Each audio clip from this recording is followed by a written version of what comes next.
Muy buenas tardes a todos. Empezamos con esta conferencia, la última del ciclo Aprendiendo a Habitar. Como ya hemos venido repitiendo en nuestras últimas sesiones, este es un ciclo de conferencias organizado a partir del curso de Proyectos 3 de la Universidad de Girona, que se ha hecho dentro del ciclo de conferencias de la Escuela Politécnica Superior y financiada por el patronato del ciclo de 2020-2021.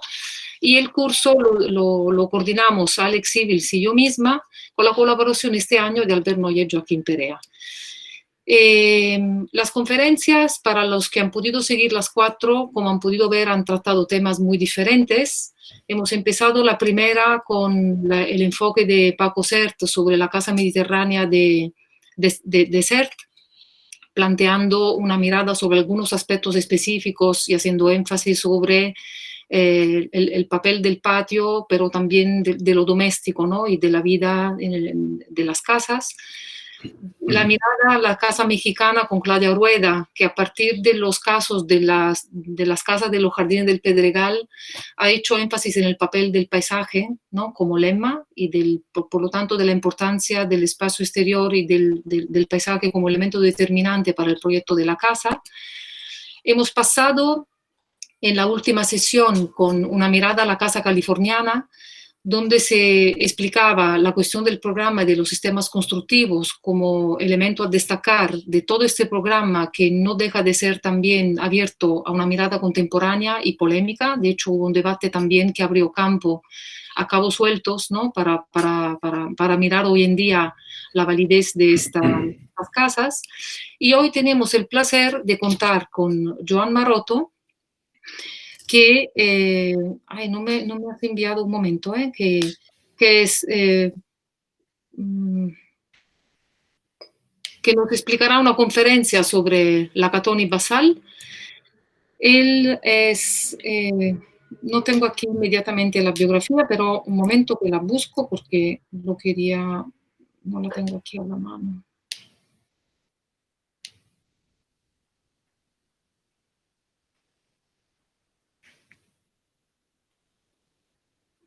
Lo quería presentar como se debe. Entonces, me disculpan un minuto, la consigo y la voy a leer porque es importante.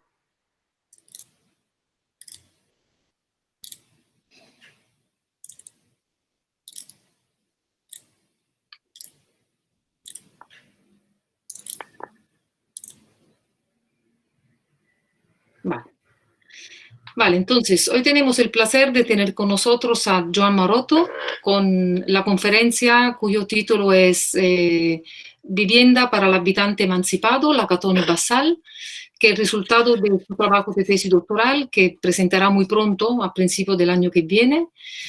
Entonces, Joan, nacido en Barcelona en 1975, es arquitecto por la ETSAB UPC, máster en teoría y práctica del proyecto arquitectónico y doctorando en el Departamento de Proyectos de la ETSAB. En el marco de la docencia y de la investigación académica, ha estado vinculado como docente en diferentes universidades, la ETSAB, la UIC, el Instituto IAC y la Universidad de Vic, y ha publicado artículos en diferentes medios de divulgación científica. Ha impartido conferencias dentro y fuera del ámbito universitario y ha participado como ponente en congresos vinculados a la arquitectura y al diseño. Actualmente es profesor asociado en el grado de diseño del Máster Universitario de Investigación y Experimentación en Diseño y coordinador del máster en PM-BIM en Espacios Sostenibles a BAU, Centro Universitario de Diseño de la Universidad de Vic. Es colaborador del grupo de investigación GRETIS del BAU de la Universidad de Vic y participa al grupo de investigación GILDA de la UPC. Está desarrollando una investigación sobre l'opera della Catoni Basal nel marco dell'abitante como actor attivo, que recoge en su tesis doctoral Arquitecturas para el juego del habitante emancipado, la arquitectura como dispositivo de intermediación, la Catoni Basal, que como ya he dicho presentará muy pronto. En el marco profesional ha ejecutado obras de reconocido prestigio y de interés tanto para promotores privados como para entidades públicas y ha colaborado con estudios de arquitectura de relevancia en el panorama nacional e internacional. Actualmente desarrolla su actividad profesional con el estudio Joan Maroto, arquitecto. Bueno, Joan, es un placer tenerte aquí. Entonces te cedo inmediatamente la palabra y cuando ya habrá acabado esperamos también que se abra un debate para poder compartir opiniones y ojalá haya también algo de polémica o de provocación. Muchas gracias. Gracias a ti, María Pilar. Voy a quitar mi... Vale, voy a compartir la mía.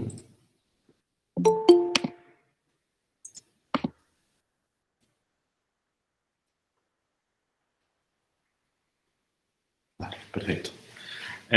Bueno, buenas tardes a todas y a todos. Obviamente, empezar, como creo no puede ser de otra manera, agradeciendo a María Pia Fontana y a Alex Civils y todo, así como todo el equipo que forma así lo que sería este grupo de proyectos, el poder participar de esta ponencia. También, por supuesto, la Universidad de Girona. Entonces, bueno, empiezo. Intentaré, así como ser bastante, enfocar así los puntos que yo creo que son más incisivos sobre la obra de la Cata Universal. Tengo que decir que dar una conferencia a la Cata Universal en una hora es complicadísimo, sobre todo cuando llevas tantos años investigándolo, pero bueno, al menos lo intentaré. Empezaré justamente, recogiendo un poco el testimonio de la última charla que tuvimos, que nos dio Pablo sobre las Cage Study Houses y en concreto esta casa, que habló bastante de ella, que es la casa de los IMSS, que es la Cage Study House número 8. Entonces, nos enseñó mucha de esta documentación, fotografías de la época, es decir, la casa como objeto arquitectónico. Y a mí me gustaría introducir un pequeño documental que hicieron los mismos IMSS, que se llama La casa 5 años después de vivirla, ¿no?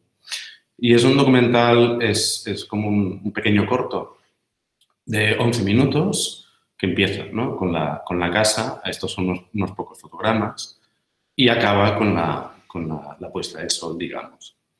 Y entonces me parece interesante, y aquí se ven estos fotogramas, cómo van apareciendo no solo el espacio arquitectónico en sí como objeto, sino también las cosas que suceden en él, que se han ido desarrollando o que han ido implementando los IMSS a lo largo de su vida o de su relación con esta casa, ¿no? El desayuno, las flores, los reflejos de los eucaliptos en las fachadas, en los cristales, las hojas que caen en la gravilla que rodea la casa, las juntas del pavimento y, sobre todo, todos aquellos objetos que al final acaban poblando su casa como cada una de nuestras casas, ¿no? Y esto me introduce un tema que me parece interesante, que es justamente que los IMSS no solo son diseñadores, sino que también son habitantes, es decir, la casa habitada, que establece un vínculo entre casa y habitante y se produce un desplazamiento, creo yo, o al menos lo introduzco aquí, desde la casa hacia también, sin olvidarnos, ¿no?, este vínculo entre casa pero también el habitante, ¿no?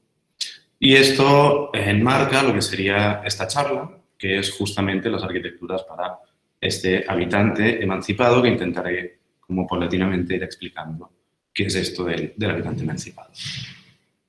Esto es un texto de la Cata Universal, que es como, bueno, resume bastante su manera de entender la arquitectura.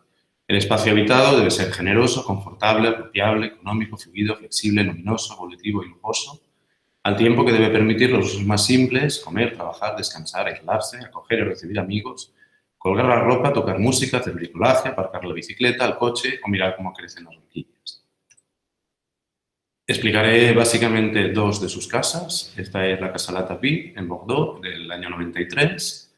Y esta de aquí, que es la casa en Coutras, del año 2000, muchos años después. Coutras está entre Bordeaux y Nantes, o sea, bastante cerca.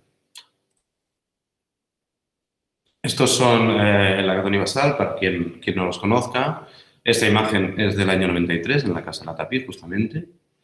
Entonces, aquí a la izquierda tenéis un poco como su biografía y a la derecha los premios más significativos que han, bueno, en realidad todos los premios, pero sí que pongo así como de relevancia algunos que me parecen muy significativos, como el último Mies van der Rohe del año pasado, o en el 2008 el Gran Premio Nacional de Arquitectura, que es el premio más importante que hay en Francia. Solo anotar, y esto está puesto aquí justamente aquí en negrita, que ellos nacen en el 55 y 54, es decir, ahora tienen 64 y 65 años, y se gradúan en en el año 80. La Casa La Tapí es la primera obra significativa que hacen, casi su primera obra. Y me gustaría así como poner de relieve, quizá a modo anecdótico, pero me parece interesante que hay un paso, ¿no? Un tiempo, un desfase de 13 años exactamente, desde que acaban la carrera hasta que construyen lo que será su primera obra. Y esto es significativo y lo digo porque, ¿no?, la mayoría tenemos unas ganas locas de construir cuando salimos de la carrera, o al menos esto es lo que me pasó a mí. Y este intervalo de tiempo, ¿no?, este cogerse, ¿no?, como una pequeña pausa, les ha permitido lo que yo considero que es la construcción de una narrativa, de un relato propio, que está muy consolidado, que es muy fuerte y que desde esta primera obra ya implementan y luego desarrollan todo a lo largo de su carrera, enriqueciéndolo, complejizándolo, pero en cualquier caso manteniendo todo aquello que ya encontramos en esta primera obra y por eso me interesaba hablarle aquí, ¿no? Estos son la Academia Basal, unos años más tarde, estas son del 2016. Entonces me gusta enseñar como estas dos imágenes, justamente porque esta imagen de la izquierda, como las dos son de su estudio. Entonces, como veis, detrás de ellos tienen su biblioteca. Se ve por aquí las obras completas de Le Corbusier. Es decir, son unos grandes formados o grandes conocedores de lo que sería la arquitectura del movimiento moderno. Y esto lo explicitan bastante, tanto en sus obras, como veremos, espero, como en muchísimos de sus textos que van escribiendo. Y a la derecha, esto también es de su estudio, un pequeño invernadero que tienen, que en realidad forma parte, así como de su saber personal, ¿no?, de su poética propia como personas, como individuos. Y esta combinación entre lo que sería este saber profesional y este saber personal como manera de entender y ordenar el mundo, en cierto modo está presente en todas de sus obras, también en estas que contaré. Vuelvo a este primer texto resaltando esto del espacio vital, ¿no? Y lo digo porque me parece interesante, así como también tenemos como muy poca práctica, supongo que por esta tendencia, ¿no?, a que todo ahora son imágenes que se consumen de una manera como muy rápida, de parar, ¿no?, y leernos un texto con un poquito de detalle y veremos que este texto en realidad es bastante más complejo de lo que a priori parece, ¿no? Para empezar, el espacio habitado, que obviamente introduce esto de ¿y qué es habitar?, ¿no?, que obviamente de esto van estas conferencias. Y simplemente a mí me gustaría comentar este libro que os recomiendo, que es de Iñaki Ábalos, que se llama La Buena Vida, visita guiada por las casas de la modernidad, donde hace un ejercicio muy interesante vinculando lo que es el pensamiento filosófico con arquitectura, ¿no? Desde Nietzsche con el superhombre vinculado a Mies, con las casas patio, el existencialismo de Heidegger con la misma cabaña de Heidegger, el positivismo de Comte con la casa positivista y, por el contrario, la película de Tati, de Mononcle. Luego también la fenomenología de Husserl, el capítulo 5, que habla del situacionismo, del Febre, que introduce el Love de Andy Warhol, y donde también aparece la Casa La Tapí, que bueno, ya veremos que tiene como una cierta relación con este tema de este desencaje así que se genera en los años 80. Continúa después con Foucault, la posmodernidad, etcétera, etcétera, acabando en lo que serían las case study houses dentro del marco del pragmatismo. Entonces he puesto en gris, ¿no?, la Casa La Tapí porque yo también creo que se puede colocar en varios sitios. E introduce una cosa interesante para mí de este libro, es que no creo que no debe leerse como una cosa historiográfica, ¿no?, como una cosa genealógica que avanza en el tiempo, sino que es simplemente el contexto contemporáneo de cuando se publicó el libro. Esto también es importante. Esto se publicó en el 2000, esto es antes de la crisis económica. Digamos que lo que es una coexistencia, ¿no?, de muchísimos pensamientos con maneras de entender la arquitectura, donde probablemente no hay una mejor que la otra, sino simplemente son relatos que se vinculan con diferentes maneras de entender lo que sería la arquitectura. En mi opinión, todos ellos válidos. Esto también es un texto de la Academia Basal, que creo que resume muy bien su posicionamiento. Los edificios son más bellos cuando la gente se siente a gusto en ellos. Cuando la luz interior es bella, el aire agradable, cuando el intercambio con el exterior parece fácil y apacible, y cuando los usos y las sensaciones son inesperados, que ya veremos que es exactamente esto de inesperados. Pero como vemos, sí que hay como un enfoque muy sencillo, ¿no? Muy dentro de lo que sería el marco de lo cotidiano, que iremos viendo poco a poco. Y esto a mí al menos me vinculó también con Alejandro de la Sota, que yo creo que tienen enfoques muy parecidos, donde explica, ¿no?, esta anécdota de que un estudiante le preguntó qué es y cómo se hace buena arquitectura y básicamente de la Sota le dijo: vete a un lugar y analiza con sensibilidad si allí te estás bien o no. Entonces, ese estar bien para él es la buena arquitectura, ¿no? Y ahí dice: desde mis primeros años de profesión entendí que todo giraba en ese estar bien. Entendí que tenías que albergar a gente para que estuviera bien. Aquí a la izquierda vemos unas casas que hizo en, creo que el proyecto, en Alcudia, que introduce no solo como veis, ¿no? Aquí hay un espacio intermedio, los espacios intermedios son importantes también aquí, que funciona y articula como esta casa mediterránea, que trabaja también desde la sombra, desde la brisa, este patio que se habita, etcétera, etcétera, que además se trabaja con elementos prefabricados, etcétera, etcétera, que son cosas que veremos. Entonces, ¿qué significa albergar gente para estar bien, ¿no? Que parece que no, pero es una cosa bastante compleja. Vuelvo otra vez a ese texto y lo que hago aquí es resaltar como dos conjuntos de palabras, las primeras que son adjetivos y la segunda que son acciones. Algunas que ya conocemos, como por ejemplo el espacio confortable, generoso, económico en cierto modo, fluido, luminoso.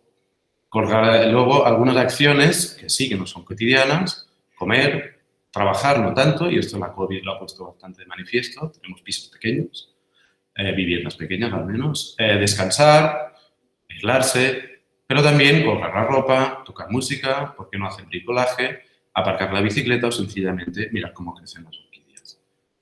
Y dentro de todo este conjunto de palabras, algunas que llaman más la atención. El espacio habitado, apropiable, ¿qué significa? Esto de ser apropiable, fluido, flexible, evolutivo. Y hacer bricolaje, porque no todo el mundo puede hacer bricolaje en sus viviendas, justamente porque son pequeñas, ni mirar cómo crecen las orquídeas, ya no por el espacio, porque quizá no tiene tiempo, que sería otra historia. En cualquier caso, sí que intentaré como dilucidar un poquito qué significan estas palabras que para mí me llevan a la introducción de esta cosa del habitante como actor activo en los procesos arquitectónicos. Este es un habitante de una de las obras de la Catoni Basal, del año 2007. Es una transformación de una torre de 100 viviendas, que básicamente se le añade un espacio, no la voy a explicar aquí, pero sí que me interesa poner así de evidencia la manera que tienen la Catoni Basal de comunicar sus obras. Generalmente trabajan con este tipo de fotografías. No es la fotografía que estamos acostumbrados en la arquitectura, no es esa fotografía antes de que entren las personas, sino justamente la Catoni Basal se esperan unos años y luego van a hacer fotografías. Porque ellos entienden que la arquitectura no se acaba, o digamos que continúa, justamente cuando está habitada.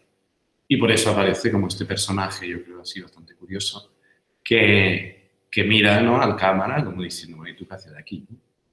Y también hay estas orquídeas, una palangana, en realidad cualquier de los objetos cotidianos que tenemos todos en casa, ¿no? O sea, hay quien esto lo lee como un amor de la Catoni Basal hacia lo kitsch, y no es para nada eso, tiene que ver más con, para ellos, que la arquitectura es arquitectura cuando está habitada. Y esto introduce el concepto de las personas en general, ya no solo los habitantes, como actores activos, no como espectadores pasivos, y esto lo pongo en interrogante. Otras disciplinas trabajan con temas similares: el teatro de los sentidos, por ejemplo, en lo que sería el marco del teatro, y en las coordenadas del espectador emancipado de Rancière, que tiene un libro fantástico que habla muy bien sobre el tema este del espectador emancipado, es decir, este espectador no ya distante del espectáculo que se le ofrece, sino a la vez participante activo. Os recomiendo, si no habéis ido a ver el Teatro de los Sentidos, creo que hacen un máster en la Universidad de Girona, justamente, y además es un máster donde van muchos arquitectos, escenógrafos, diseñadores, porque hablan, ¿no?, de una manera de entender el espacio y la performatividad del espacio bastante interesante. En este caso es una obra, no voy a hablar de ello porque tampoco tengo tiempo, pero sí muy rápidamente, donde tú vas circulando por un espacio donde se te ofrecen pequeños espectáculos en los cuales tú puedes participar. Algunos simplemente miras, que sería más el teatro convencional, en otros te juntas con otros espectadores, es decir, es un teatro experimental que lo que hace es poner en duda o al menos experimentar o investigar sobre la relación entre espectador y dramaturgo en este caso. En el arte también, desde los años 90, con el concepto de arte relacional de Bourdieu, esto que se entiende el arte no tanto como un objeto distante del espectador, sino que es, y de ahí el nombre relacional, sino que es un arte que funciona como un sistema de relaciones entre el saber o manera de ordenar el mundo del artista y el saber o manera de ordenar el mundo o poética personal del espectador en este caso, ¿no? En este caso, por ejemplo, el artista genera, esto es dentro de una galería, hace como un pequeño lugar en el cual sentarse y comer con otros visitantes de la galería y el artista lo que hace simplemente es cocinar una comida mientras la gente va hablando, ¿no? Y este otro caso que, bueno, no me voy a dar mucho, que si no, no voy a tener tiempo, pero sí que quedarse con el tema este del arte como intermediador, que no como este arte distante del espectador. En pedagogía, y esto es una cosa que he aprendido de la tesis, cuando la gente te pregunta, bueno, ¿qué estás estudiando? Hago el símil, ¿no? En pedagogía, que sí que más o menos lo entendemos todo porque está en la agenda de muchísimas familias y yo creo del día a día, que es el trabajo este que a todos nos suena de pedagogías por proyectos, metodologías activas, etcétera, etcétera, que arranca, ¿no? Viene de los años 60-70 con Malaguzzi, Montessori, Piaget y más personas, y básicamente lo que pone en crisis es esta pedagogía adoctrinal donde el maestro, que está subido en una tarima, lo que hace es imponer, en cierto modo, su saber a los estudiantes, entendiendo que el estudiante es un ignorante que debe rellenarse con el saber del maestro. Por el contrario, y ya desde hace bastantes años, se está trabajando hasta hoy día, incluso creo que el Ayuntamiento de Barcelona o al menos las instituciones catalanas están trabajando ya con este tipo de pedagogías en infantil y primaria, que lo que hacen es entender que el maestro no es un personaje que impone su saber al alumno, sino que acompaña al alumno en la construcción de su saber. Es decir, la pedagogía se enfoca como una cosa que articula lo que es el saber del maestro y el saber del niño o de la niña que están aprendiendo. Sin imposiciones y sin renuncias, que esto es una de las cosas más significativas. Y de aquí la pregunta, ¿y qué pasa en arquitectura? Entonces, en arquitectura pasa algo también similar que arranca en los años 50-70 con arquitecturas muy radicales que todos conocemos, Archie Graham, Jonah Friedman, que se queda un poco ahí en el limbo y que de nuevo ahora la agenda arquitectónica vuelve a situar palabras como participación, emancipación, flexibilidad, muy probablemente a raíz de la crisis del 2008, pero que tampoco voy a entrar porque, y me encantaría, pero no me da tiempo, quizá para otra charla. En cualquier caso, sí que decir que la Catón y Basal trabajan en esta cosa que hemos visto en pedagogía, en arte y en teatro, y donde el objeto que articula los dos saberes sin que haya imposiciones, sin que haya renuncias, se elabora a través justamente de la arquitectura.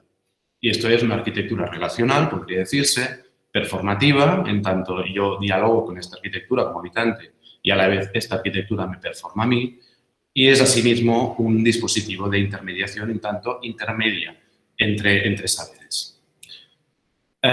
Y este es un gran ejemplo que voy a explicar a continuación, que es la Casa de la Tapí de Bordeaux. Un par de textos de Lacan y Basal. Se aprende cuando eres consciente de que los demás pueden saber como mínimo tanto como tú. Creo que es tan importante saber lo que sabes como conocer lo que no sabes. Y yo creo que hay que resaltar que hay que reconocer que a veces no se sabe. Esto es justamente la base para el concepto este del habitante emancipado, ¿no? Y es que la pregunta de ¿el arquitecto lo sabe todo? ¿No? Y simplemente Lacan al menos dice que ella no lo sabe todo y veremos cómo esto lo transforma en la arquitectura. Deberíamos tener confianza, dicen, en los habitantes para usar sus capacidades. La introducción del habitante como actor activo de los procesos arquitectónicos, como sabemos todos los procesos arquitectónicos se resumen en 3 estadios, es decir, diseño, construcción y uso.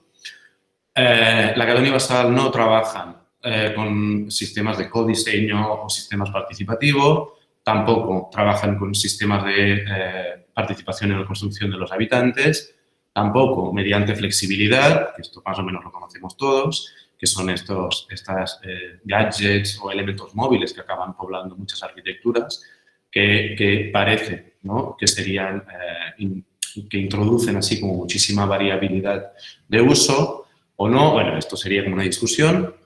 En cualquier caso, no van por ahí. Y ahora vamos a ver cómo, ¿no? Entonces, básicamente, voy a trabajar, os voy a comentar 2 estrategias y técnicas de proyecto, que son de regular el espacio y lo que se dan envolventes biodinámicas, que iremos viendo de qué va todo esto, ¿no? Esta es la señora Tapí, que fui a ver en el 2016. Pues básicamente me contó que ellos vivían justo por aquí, que es este edificio, esta es la casa de la Tapí, aquí. Vivían en este edificio, se compraron este pequeño solar que hay aquí.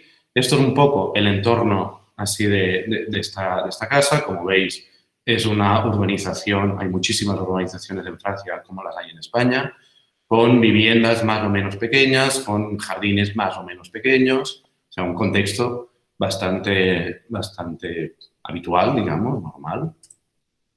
El contexto del encargo eran 2 adultos, una niña y un niño.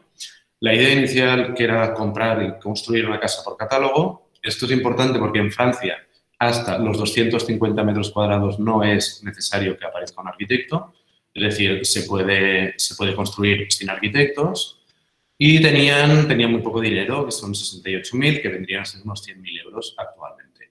Intenciones de la Catoni Basal, cogieron el encargo, pese a que los clientes, digamos, la Catoni Basal, el matrimonio en la Tapí les sorprendió. En plan, ¿no? Nosotros pensábamos que los arquitectos hacíais casas para gente importante.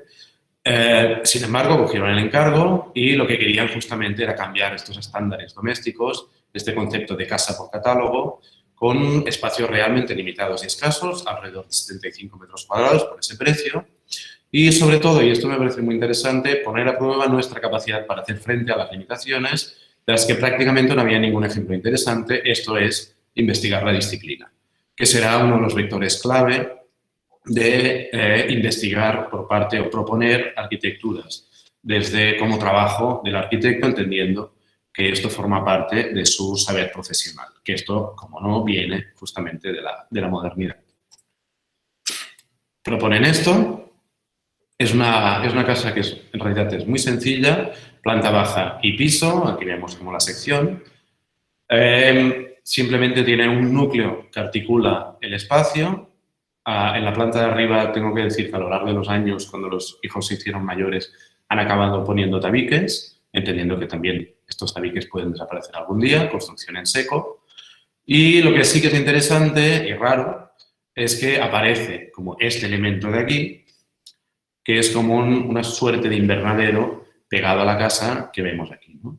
Entonces, al final, la casa acaba siendo como un binomio, una cosa yuxtapuesta, entre lo que sería un espacio programado que contiene todo el programa de la vivienda, salón, cocinas, habitaciones, poco definidos, tengo que decir, más este invernadero que se pega justo enfrente y que veremos un poco de qué va, ¿no? De regular el espacio, como intención inicial de los arquitectos.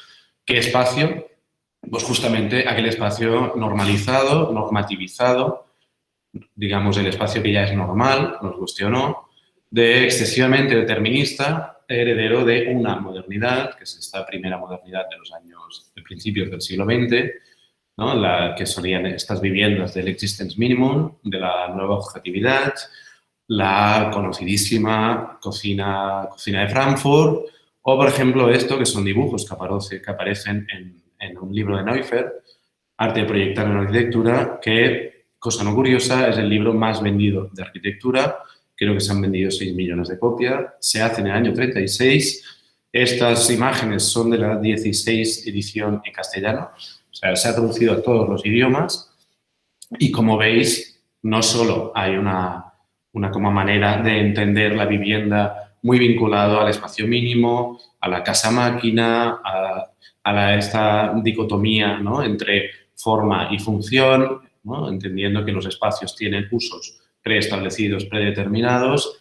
Como no, también aparecen en las cocinas solo las mujeres, ¿no? También hay un trato de género que es interesante. Bueno, interesante, en fin. Y cómo esto, nos guste o no, se acaba trasladando de manera paulatina en algo tan sencillo como la normativa que tenemos hoy en día sobre las condiciones mínimas de habitabilidad, es decir, lo mínimo que tiene que hacer un salón, 20 metros, una cocina, 5 metros, habitaciones entre 6 y 12, que desgraciadamente acaba siendo lo habitual de cualquier edificio. En España la vivienda media está en 75 metros cuadrados y 3 habitaciones, es decir, la gran mayoría de viviendas tienen 75 metros cuadrados, 3 habitaciones, donde en las habitaciones, por sus limitadas superficies, solo se puede utilizar como habitaciones, generalmente, los salones como salones y las cocinas poco más. Es decir, función y espacio están absoluta y totalmente definidos y hay poca movilidad. Desplazámonos hasta la Catoni Basal, entre la introducción del habitante como actor activo. Como arquitectos también tenemos nuestros propios intereses, es decir, nuestro saber personal, nuestro saber profesional, pero también entendemos que el habitante realiza un trabajo después de ti. Obviamente todos los espacios se acaban habitando, más o menos bien, pero es importante, y lo veremos, que si esta dimensión se empieza a trabajar desde el inicio del proyecto, genera arquitecturas que son diferentes. La cuestión, justamente, dirán, es dónde parar. Dónde termina el trabajo del arquitecto y cuánta libertad procuras al habitante. Sobre temas que aparecen en estos años 50-70 en arquitectura y que reaparecen en la actualidad, flexibilidad, polivalencia. La Catoni Basal hablan más de espacios de posibilidad y esto será importante.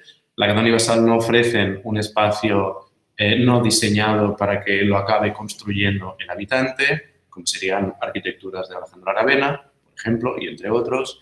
Tampoco trabajan con elementos más o menos flexibles, ni tampoco con elementos así que puedan ser como de múltiples polivalencias, sino que la palabra clave es posibilidad. Generan posibilidades de uso, pero más allá del uso, de programa.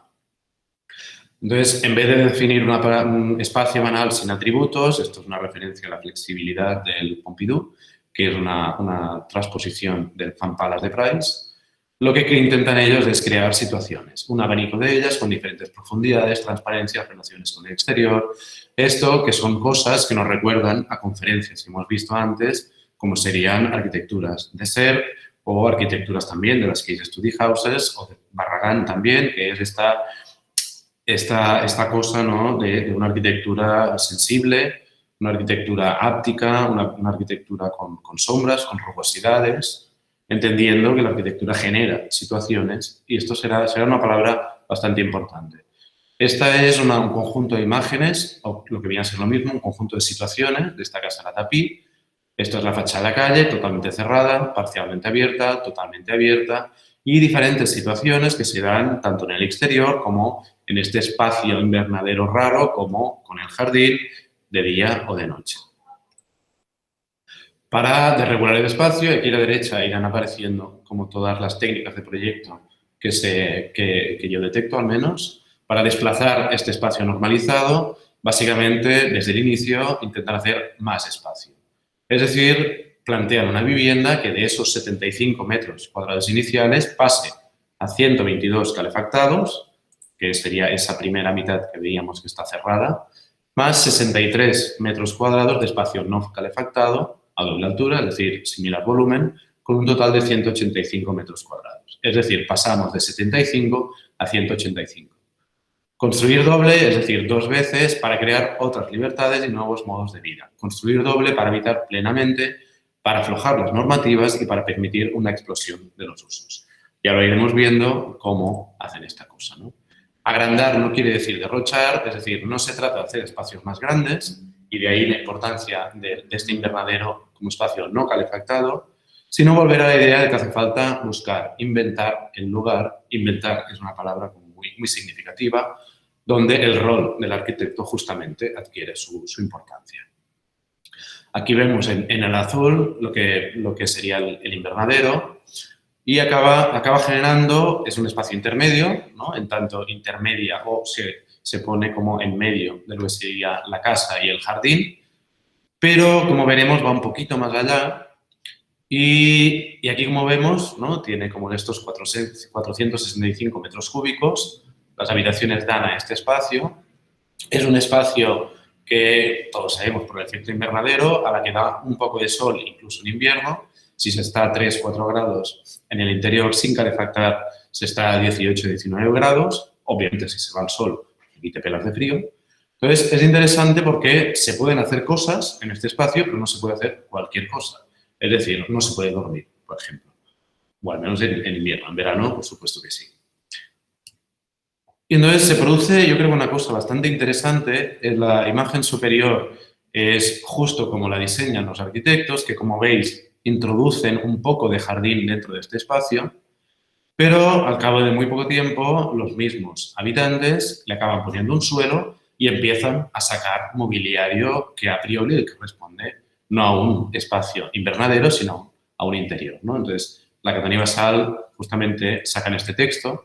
Cuando añadimos el invernadero, nos imaginábamos un jardín interior exuberante lleno de bugambillas, pero al final ellos acabaron colocando ahí un sofá, algunas sillas, un par de mesas, 3 sillones, una especie de habitación transparente que desde el inicio se convirtió en la parte más utilizada de la casa, aunque normalmente no esté calefactada.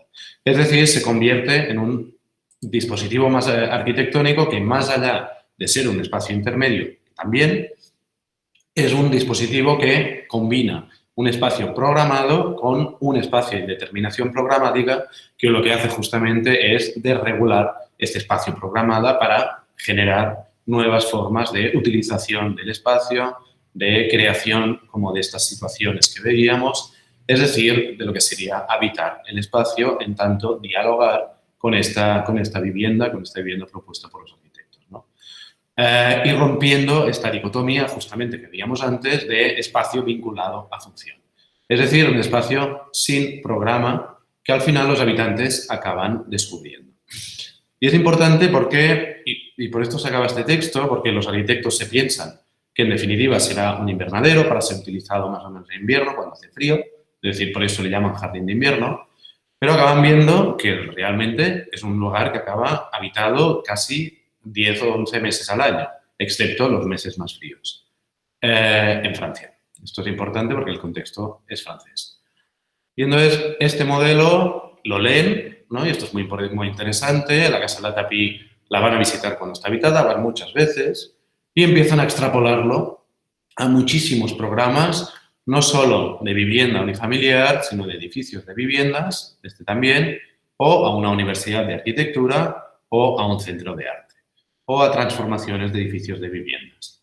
Y esto introduce una cosa bastante interesante de la que hablan los arquitectos, que es qué espacios habitamos, ¿no? O sea, ¿habitamos solo las viviendas? ¿Habitamos una universidad en la que estamos 5 años? ¿Habitamos nuestras oficinas donde vamos a trabajar? ¿Habitamos un espacio de arte? Quizá no, quizá solo lo transitamos si vamos a ver una exposición, pero hay la gente que trabaja allí, que me parece que es una reflexión interesante. Ellos al menos opinan que habitamos bastantes más cosas que las viviendas. Lo que pasa es que, insisto, esto sería otra charla, así que Pía, me apunto hasta la siguiente charla sobre las viviendas, edificios de viviendas. En cualquier caso, vuelvo a esta Casa La Tapie. Teníamos más espacio, esta combinación de espacio programado con este no programado, la introducción del habitar como programa, es decir, descubrir y negociar con este espacio en un espacio, y esto es muy importante, cualificado. Algo que yo creo les viene leído de esta arquitectura que reacciona también a los años 50 y 70 sobre esta arquitectura tan fría, que sería, por ejemplo, el regionalismo crítico del que hablaba Frampton, con la Casa Mediterránea, con este Le Corbusier, ¿no? Que se readapta, ¿no? Hacia las casas estas como mucho más rugosas, más tectónicas, ¿no? Más ápticas también. Para ellos, en vez de definir un espacio banal sin atributos, es mucho más interesante crear situaciones, un abanico de ellos con diferentes profundidades, transparencia, relaciones con el exterior. Esto es generar espacios altamente cualificados que puedan excitar al habitante, que sean sugerentes para que justamente el habitante pueda desplegar este hábitat en el tiempo. Esto es importante, del tiempo. No es un diálogo que se hace en un estudio, no es un diálogo con el habitante que se hace en un proceso de codiseño, sino que se hace a lo largo del tiempo, entendiendo y habitando la arquitectura propuesta por los arquitectos. La economía, como no puede ser de otro modo, es muy importante. Recordamos que tenían 100.000 euros para hacer una vivienda de 185 metros cuadrados, que es súper poco, vamos, a la que entréis en el mundo de los presupuestos lo veréis. Me parece interesante esta imagen que nace sale en una pequeña publicación que hicieron un año después, en el año 94, que aparece algo muy poco habitual en nuestra disciplina, un presupuesto por capítulos, además, ¿no? Con lo cual, la Academia Basal evidencian que desde el inicio la economía es vector proyectual. Las cuestiones económicas deben combinarse necesariamente, dirán ellos, con las intenciones del proyecto. Es decir, ya no es hacer un proyecto y, ¿no?, luego reviso el presupuesto y reajusto el proyecto, que es bastante habitual en nuestra disciplina, sino que desde el principio entienden que la economía forma parte como de un vector proyectual, ¿no? Entonces, aquí aparece el traspaso del less is more, del menos es más de Mies, al cheap is more, que estas son palabras de la Academia Basal, donde hay esta cosa de un traslado de arquitecturas de los años 50-70. Mies hablan mucho de Mies, se fijan mucho en las arquitecturas de Mies, obviamente la casa Farnsworth o los apartamentos Lakeshore Drive se leen, ¿no?, en esta manera de articular el espacio. Y acaban diciendo, ¿no?, que aquí en estos apartamentos Mies consigue unos apartamentos de planta libre con una distribución muy simple, ¿no? La simplicidad de lo evidente, la sencillez era una cosa que cogen de Mies e implementan también en sus obras, trasladan, y esto es una palabra muy importante, no copian, sino que trasladan, ahora veremos por qué, y son viviendas confortables al tiempo que todo está muy diseñado, como también sería en su caso, ¿no? Es decir, ofrecen más espacio con menos coste. Si escapas de la forma de la estética, dirán, se abren muchas otras posibilidades. La economía no es una limitación, sino que por el contrario puede ser una herramienta de proyecto. También la utilización, en este caso, de materiales industrializados sistematizados. Esto es la casa de Tapí, tiene una estructura que es muy sencilla, es una estructura metálica con un forjado colaborante, con fachadas que simplemente son contrachapados de madera con aislamiento, que están revestidos en el exterior con, en este caso, fibrocemento. Muy poco más tarde cambiará el fibrocemento por chapa metálica ondulada, o policarbonato ondulado transparente, que es muy habitual en el contexto, como veremos, ¿no? Y aquí vuelvo a poner como las case study houses, de las cuales ellos también hablan bastante, entendiendo que allí se desarrolló una manera de entender que justamente nos habló Pablo en la conferencia anterior, que es trabajar con aquello que ofrece la industria para realmente optimizar lo que es el coste de esas viviendas. Incluso la Academia Basal tiene un proyecto que se llama Case Study Houses en St. Jobs, y esto es importante también, aquí es donde está la palabra traslado, ya no es esta casa que se articula con el jardín, como si el jardín fuera una pieza más de la casa, eso es clima mediterráneo o el clima californiano, sino por el contrario, introducen este espacio invernadero porque en Francia obviamente hace mucho más frío, ¿no? Materiales que vienen de la industria, también que son fácilmente reemplazables, y esto será importante y esto lo van enunciando también, es decir, una chapa que podemos encontrar en cualquier Leroy Merlin que tengamos cerca de casa, cogemos el coche, se ha roto una pieza, nosotros mismos la podemos cambiar, es decir, con tecnología muy simple. Esto es tecnología de los invernaderos, que sirve con una pequeña polea, puedes abrir y cerrar sistema de ventilación. En realidad no inventan nada, sino que trasladan tecnología que tienen alrededor. Materiales disponibles, tecnologías disponibles, tras el invento. No son inventores, y esto lo dicen, simplemente miran que hay cerca suyo. En este caso hay mucho invernadero agrícola en Francia, que justamente trabaja con este tipo de tecnologías, es decir, son baratos, está disponible y aparte está estudiadísimo. Y con estructuras, trabajarán mucho con esta cosa de construcción en seco, estructuras prefabricadas de hormigón, no en este caso, pero sí en muchas otras obras. Materiales disponibles, este concepto de lo disponible, que les viene también de un viaje que hicieron a África entre estos 13 años, antes de esta primera obra, que Basal estuvo trabajando 5 años en África y luego se añadió el Hackathon. Justamente acaban diciendo, me impresionó la atención y el uso que demostraba esta comunidad hacia lo existente, su habilidad desde una óptica occidental, por supuesto, es decir, trabajar con lo disponible, con lo que se tiene a nada, pero que de algún modo le devuelve a lo esencial, ¿no? Y esto será una palabra bastante importante, trabajar con lo esencial, con lo que es necesario y sacar, en cierto modo, lo que es superfluo. También los invernaderos, como formando parte también con África de este saber personal, ¿no? Esta manera de incorporarse a la vida que tenemos todo, que son nuestras vivencias, nuestros intereses. Los invernaderos vienen de lejos, en la Catoni Basal.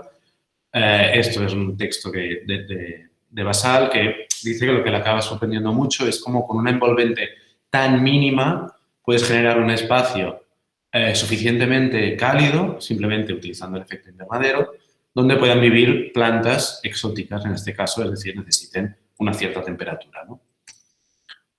Entonces, hasta ahora he hablado mucho del saber del arquitecto y del habitante. Entonces, ellos dirán que ofrecer al habitante ocasiones de desplazamiento permite continuar de forma apasionada la historia de una arquitectura.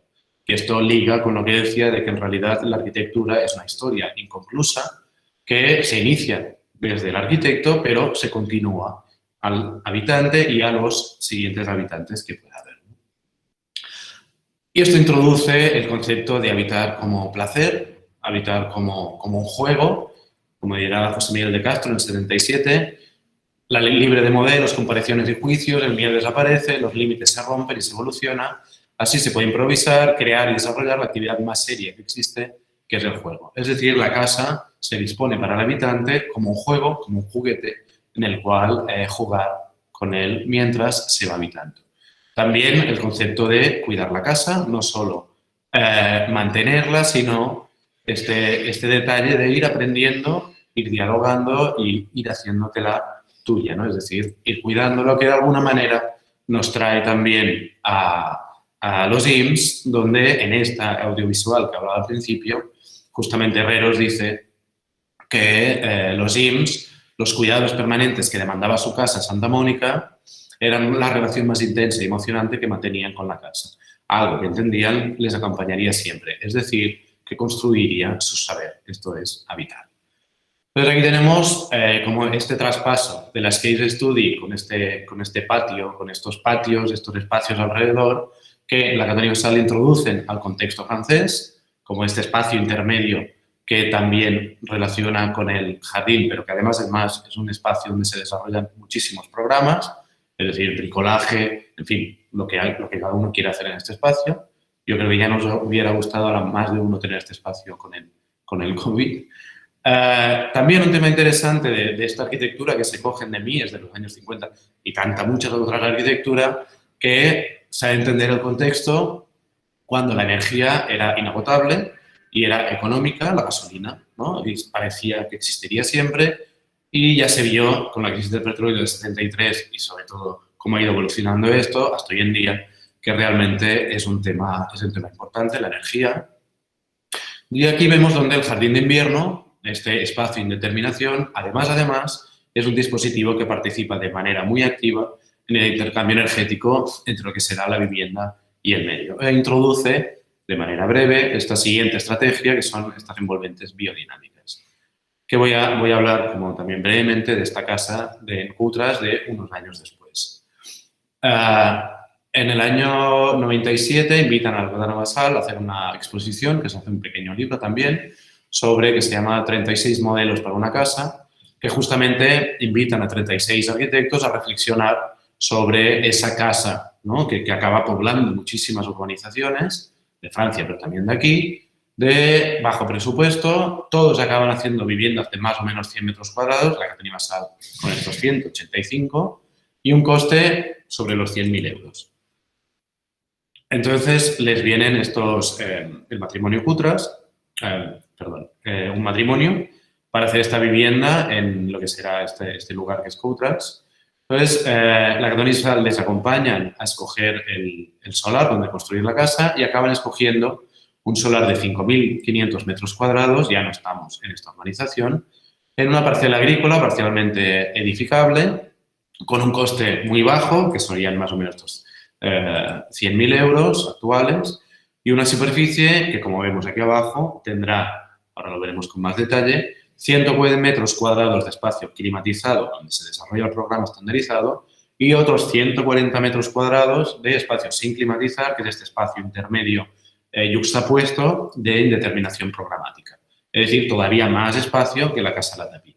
Esto sería una planta y una sección, aquí vemos en azul el espacio de indeterminación programática, y simplemente lo que hacen es construir, y aquí se ve, una casa dentro de 2 invernaderos estándar, que es un modelo de invernadero casi como que se implementa muchísimo en la zona, con sus sistemas de ventilaciones, con sus sistemas de correderas, etcétera, etcétera, ¿no? Es decir, una construcción extremadamente simple, pero que para ellos y para los clientes también cumple más que de sobra con las necesidades. Estos son los clientes donde en este caso sí que participaron de la construcción, ellos mismos participaron de la colocación de paneles, de aislamientos, que vemos por aquí, ¿no? De nuevo, construcción en seco, contrachapado de madera, este espacio cualificado, este habitar como programa, el trabajo de la economía como vector de proyecto, cuidar la casa a lo largo del tiempo. Y entonces aparece como esta segunda estrategia de la que quiero hablar, que es ya no desplazar el espacio normalizado a nivel uso espacio, función espacio, sino también este espacio estandarizado a nivel climático, ¿no? Y de hoy en día la normativa que obviamente tenemos todos que respetar, lo que hace es imponer edificios que están sumamente aislados, que paradójicamente nos aíslan de una cosa tan sencilla como lo que es el exterior, ¿no? Entonces, la casa, dicen, se calcula vacía, sin vida, paradoja de un camino hacia el confort que realmente acaba excluyendo el habitante. Es decir, también en este caso, el habitante está en el centro. Todos, y esto lo sabemos todos, no tenemos la misma sensación de frío y calor, ¿no? Es típico en cualquier oficina, él apaga o enciende el aire, que tengo frío, etcétera, etcétera, ¿no? Es decir, el clima no es una cosa estandarizada, es una subjetiva. Esto es un dibujo que mostraron en una conferencia donde vemos esta casa inicial de 75 metros cuadrados, donde se le genera todo este espacio posible de usos alrededor con interrogantes, es decir, aquellos espacios que el arquitecto no conoce, por eso el título de indeterminación programática, y hacen la misma reflexión con el aislamiento térmico. Es decir, si una fachada de 30 centímetros en España, 35 o más en Francia, ¿por qué no la expandimos y habitamos, ¿no? esta cámara de aire de 5 centímetros? ¿Por qué no construimos 3, 4, 5 metros donde además podamos desarrollar todas estas actividades? Y aquí aparece de nuevo esta cosa de los invernaderos. Anne Lacaton viene del mundo agrícola, su familia viene del mundo agrícola, y Basal, su padre, era meteorólogo, con lo cual tenía o sea, digamos que dentro de este saber personal se nutre mucho también, ¿no? Y lo acabamos viendo en la arquitectura, ¿no? Esto es un típico diagrama, no es de esta vivienda, pero sería equiparable, de invierno-verano, a lo que se introducen muchísimos estadios intermedios, porque justamente Lacaton y Basal ponen a disposición cortinas, tendales, cosas muy simples, correderas, que lo que hacen básicamente es invitar, ¿no?, al habitante a jugar con todos estos dispositivos para regular su propio clima, ¿no? El sistema es dinámico, dirán, fomenta la movilidad y la responsabilidad, y ahí es donde vamos hacia este habitante emancipado, donde el habitante es el corazón del dispositivo, concebido no como una máquina tecnológica, sino como una herramienta fácil de manipular. Entrar, salir, deslizar un palet, correr una cortina, utilizar la galería, este jardín de invierno o este espacio de indeterminación. El habitante es el actor principal de las condiciones de su propio clima. Es decir, son dispositivos biodinámicos, porque el habitante está en centro, dinámicos porque justamente es el habitante, ¿no?, quien acaba dinamizándolos, y a la vez son habitables. De nuevo, el espacio no solo está cualificado a nivel fenomenológico o perceptivo, sino también climático. Es decir, es una vivienda que presenta muchos diferentes climas, entendiendo el clima también como un resorte, como algo que puede invitar a desarrollar actividades y a dialogar con este exterior, con este clima que acaba rodeando el edificio. Estos son diferentes espacios, diferentes maneras de entender este espacio de muchas de las obras que van apareciendo en Lacaton y Basal, desde más o menos invernadero, juegos para niños, la tumbona para leer, la pequeña toy para bañarse o, ¿por qué no?, un salón mexicano, marroquí. Low-tech, tecnología performativa, esto es muy importante, no es un espacio dotado de sensores que acaban autorregulándolo todo, sino que justamente utilizan una tecnología muy simple para que justamente sea el habitante quien la acabe manipulando. Y esto es importante también, ¿no? Frente a la tecnología que se está implementando mucho en este tema, la domótica, etcétera, etcétera, etcétera, son cosas como muy simples que vienen de este sistema agrícola de los invernaderos, algo como simplemente subir o bajar una manivela, abrir o cerrar una cortina o una corredera para que entre el aire. Y con esto vuelvo a este texto y acabo ya, o casi acabo, que es este primer texto del cual he hablado, que espero que se haya entendido que el espacio debe ser generoso, es decir, más grande de lo habitual, confortable, poniendo al habitante en el centro, apropiable, es decir, con este programa que el habitante tiene que descubrir para implementar, o no, simplemente si no quiere, pues ahí no pasa nada, económico, fluido, flexible, luminoso, evolutivo, ¿no? En tanto cambia conforme también cambia el habitante, lujoso, entendiendo el lujo no ya desde una perspectiva material, sino desde una perspectiva de tiempo, pero de espacio también, al tiempo que debe permitir los usos más simples, comer, aquellos que vienen de la modernidad, pero aquellos que a lo mejor se insertan en escenarios ya mucho más contemporáneos, como, ¿por qué no?, hacer bricolaje, tocar música, etcétera, etcétera. Una cosa, entonces esto es un poco el resumen, ¿no? Tenemos a la banda esta izquierda lo que sería este saber del arquitecto que se ve en esta obra que está aquí en medio, ¿no? Veíamos las case study, veíamos a Mies, también aparece Le Corbusier, muchísimos de sus textos y sus obras, también arquitecturas radicales de estos años 60-70, esta es de Freyotto, la Loco House, también su saber profesional, ¿no? Esta manera personal de entender y ver el mundo, los invernaderos, desde esta parte de vista como del niño, ¿no? En el caso de Basal, o de la niña en el caso de Lagatón, ¿no? Desde este mundo agrícola, su viaje a África con esta vuelta a lo esencial, ¿no? ¿Qué es lo esencial en la arquitectura? Lo necesario y lo que no, que acaba formando parte de este saber personal profesional que acaba estando en esta vivienda.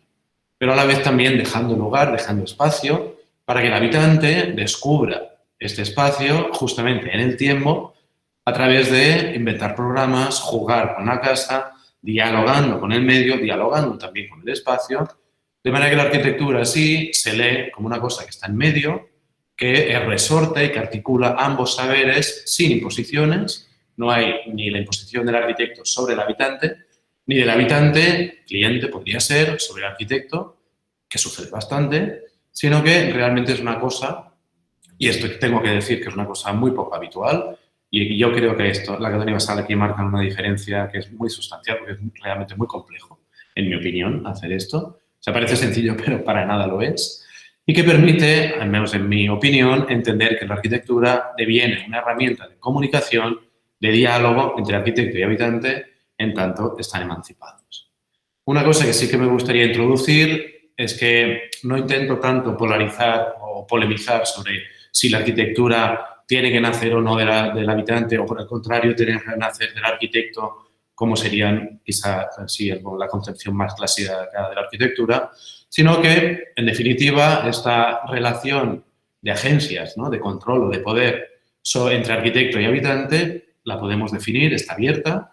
Nosotros mismos la podemos definir dentro de nuestra narrativa o podemos situarnos en diferentes propuestas, en diferentes sistemas de relaciones en función del programa, de lo que queramos, ¿no? La Católica Basal, por ejemplo, entienden, esto es un hotel, que un hotel no se habita, sino que por el contrario se transita, ¿no?, porque justamente no da tiempo, con lo cual no ofrecen un espacio de determinación programática, sino que ofrecen una habitación donde el lujo es el espacio, son habitaciones ultra enormes, muy en línea con lo que serían estas casas, por ejemplo, de RCR o muchísimas tantas otras, donde el arquitecto ofrece un espacio para que el habitante lo experiencie, es decir, experiencie su saber, su manera de entender el mundo como una experiencia estética dispuesta para ser vivida, ¿no?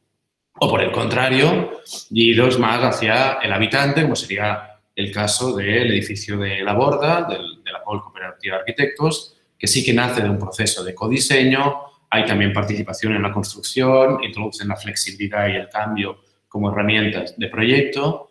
También la Academia Basal, ¿no?, trabaja en la Ensanantes con esto sería otra charla, con la participación en la construcción de los posibles habitantes. Es decir, como yo creo que es interesante esto de no fijarnos, ¿no?, en un punto, sino tener esta, ¿no?, ya que sabemos que existe esta posibilidad de movernos dentro de lo que sería esta relación entre agencias de arquitecto y habitante, de ir probando o de ir experimentando, ¿no? Acabar, y ahora sí, con este pequeño texto de Marina Garcés. Esto es un texto muy nuevo, es de hace un año o dos, que acaba proponiendo, ella es filósofa, bastante conocida, creo. Os recomiendo mucho este librito, es un librito muy sencillo, creo que está muy bien desde la filosofía hacer libros sencillos, que además es muy interesante para trasladar como herramienta en nuestra disciplina, ¿no? Entonces acabo diciendo contra el dogma apocalíptico de este presente, que es lo vivible en el escenario contemporáneo, es decir, que si las fake news, que si el cambio climático nos lleva al desastre, etcétera, etcétera, y su monocramía mesiánica y solucionista, es decir, la tecnología como garante de la salvación, que esto viene muy de la modernidad, o por el contrario, la condena absoluta. Dice ella que el sentido de aprender es trabajar en una alianza de saberes, saberes de personas, ¿no?, de todos, que conjuguen la incredulidad, es decir, nuestra capacidad de tener una mirada y actitud crítica, es decir, nada de dogmatismos, y sobre todo, y esto es muy importante, la confianza en el otro, en los otros. Esto es, estemos emancipados. Y con esto acabo. Muchas gracias. Bueno, muchas gracias, Joan. Claro, cuando son online falta esta parte, ¿no?, de conclusión de las cosas, pero bueno, aquí estamos. Bueno, como hemos hecho en estas sesiones, no sé si, bueno, ya has dejado de compartir, no hubiera estado mal dejarlo. ¿No? Imagino que ya quieres conectarte con nosotros. Bueno, yo hago una pequeña reflexión, balance de cosas que te mandamos aplausos online. Clac, clac, clac. Vale. Alguien aquí. Yo creo que sí, hago una reflexión de temas que me han llamado la atención y inmediatamente espero que, ¿no?, que se animen a hablar, comentar. Creo que has dado muchísimos ingredientes para comentar cosas. Hay una en concreto, ya que me gusta poner en el tema un poco que más genera polémica. No sé a cuántas conferencias he asistido en estos días, en estos meses, que son muchas más de lo normal porque el online permite también esto, donde la casa Farnsworth ha sido utilizada como el gran paradigma de lo último y de lo peor que se ha hecho, ¿no?, en la historia de la arquitectura. Se han abierto varias conferencias así. Y me sorprende y me alegra de alguna manera que porque parecería la casa Farnsworth realmente lo opuesto, ¿no?, de lo que hacen la Catón y Basalt, porque ahí se parece que hay una clienta a la cual se impone algo y que acaban peleando, ¿no?, por esta imposición del arquitecto. Y resulta que a la vez es un referente clave para una casa que parece basada en criterios opuestos en cuanto a relación cliente-arquitecto. Por lo tanto, hay una cuestión básica que es que, y otro tema que me ha llamado la atención, que ellos no hacen proceso participativo, por lo menos no es esto el que tú has explicado aquí, sino que la manera en que el habitante se implica, ¿no?, y se emancipa es que el arquitecto hace su trabajo, hace su diseño bajo los criterios que considera, pero hace un espacio que el habitante puede utilizar y apropiarse, ¿no? Entonces me parece muy interesante cómo no se habla del renunciar al papel del arquitecto, sino más bien de dar nuevas posibilidades al habitante, ¿no? Y para mí esto es un cambio de paradigma importante, porque se habla mucho de la participación, ¿no?, y de que ya hay como un papel muy activo del cliente, ¿no?, y creo que es importante, pero ahora tú nos has abierto otro campo que, bueno, lo has explicado muy bien, no sé si se puede complementar algo o sencillamente lo dejo como comentario. Y finalmente quería, como también me gusta hacer, el tema del no tener síndrome de Adán, es decir, ellos son bastante novedosos en cosas que plantean, pero reconocen clarísimamente unos maestros y unos referentes, ¿no? Ese es un tema clave también. Mies y Le Corbusier, entre otros, ¿no?, como tú has dicho, son referentes para ellos, ¿no?, dentro de lo que ellos aprenden en término compositivo, formal, pero seguramente también de manejo del clima, ¿no? Todas las fachadas de Le Corbusier tienen esa idea de la fachada con espesor, manejan la relación con el exterior. Y otra cosa que me ha encantado, el tema de que de dónde venimos, ¿no?, es fundamental. si uno viene del mundo de la agricultura y otro tiene un padre meteorólogo, yo creo que ahí es inevitable, ¿no?, que el factor exterior acabe teniendo un peso brutal. Yo tengo mi hija que es apasionada de meteorología, quiere una estación, no sé de dónde le sale porque no es de familia, pero el solo interesarse por esto, yo creo que ya te hace, como arquitecto, deberíamos ser todos un poco meteorólogos y un poco agricultores, ¿no?, como conocimiento añadido para comprender que la arquitectura está en un sitio, se relaciona con algo y por lo tanto este exterior tiene que hacer parte, ¿no?, del interior. Me he enrollado un poco, pero bueno, me ha sugerido muchas cosas y no sé si tú mismo puedes complementar Sí, sí. y ojalá. Hay sobre el tema este de la imposición, ¿no? Claro, ahí está, yo creo, digamos, la base de la emancipación es que no haya imposición, ¿no? Entonces yo creo que la Carta Universal hace una cosa que es muy inteligente y es como, o sea, el espacio de la Carta Universal está acabado, ¿no? Y ahí esto es muy importante. Es decir, su saber está. Su saber no solo personal, sino esta capacidad de proponer arquitectura, que esto viene muy de la modernidad, ¿no? Que es el arquitecto que investiga, que propone, ¿no? No es el arquitecto que compone, sino es un arquitecto que propone, ¿no? El tema de la participación sí que es cierto que es un tema muy complejo. La verdad es que lo había introducido en una primera charla que preparé para esta charla, lo que pasa es que se me extendía mucho, y es que en los años 50, 70 aparece, ¿no?, el tema este de la participación del habitante, tal. Es que al final era tan difícil de gobernar, ¿no? Porque era como, vale, pues si el habitante participa, entonces el arquitecto, ¿qué hace? ¿No? Entonces aparecían como estas palabras así de, vale, ¿dónde está, ¿no? ¿Dónde está la arquitectura cuando el habitante empieza a tomar decisiones, ¿no? Y entonces al final, ¿no?, vino lo que se llamó el determinismo de la arquitectura, donde a finales de los 70 y empezó ya con los 80, la arquitectura se autoexcluye, el grueso de la arquitectura, en lo que sería autonomía disciplinar, ¿no? Pero claro, de nuevo, estas palabras, a raíz de la crisis y otras cosas, vuelven a aparecer, con lo cual yo creo que es importante no volver a caer en los mismos lugares, porque es que si no volveremos otra vez a los mismos sitios, ¿no? Claro, trabajar con el tema de la participación es un tema muy complejo, porque implica, ¿no?, acabar de definir dónde están las atribuciones, los límites de atribuciones éticos y políticos entre arquitecto y habitante, ¿no?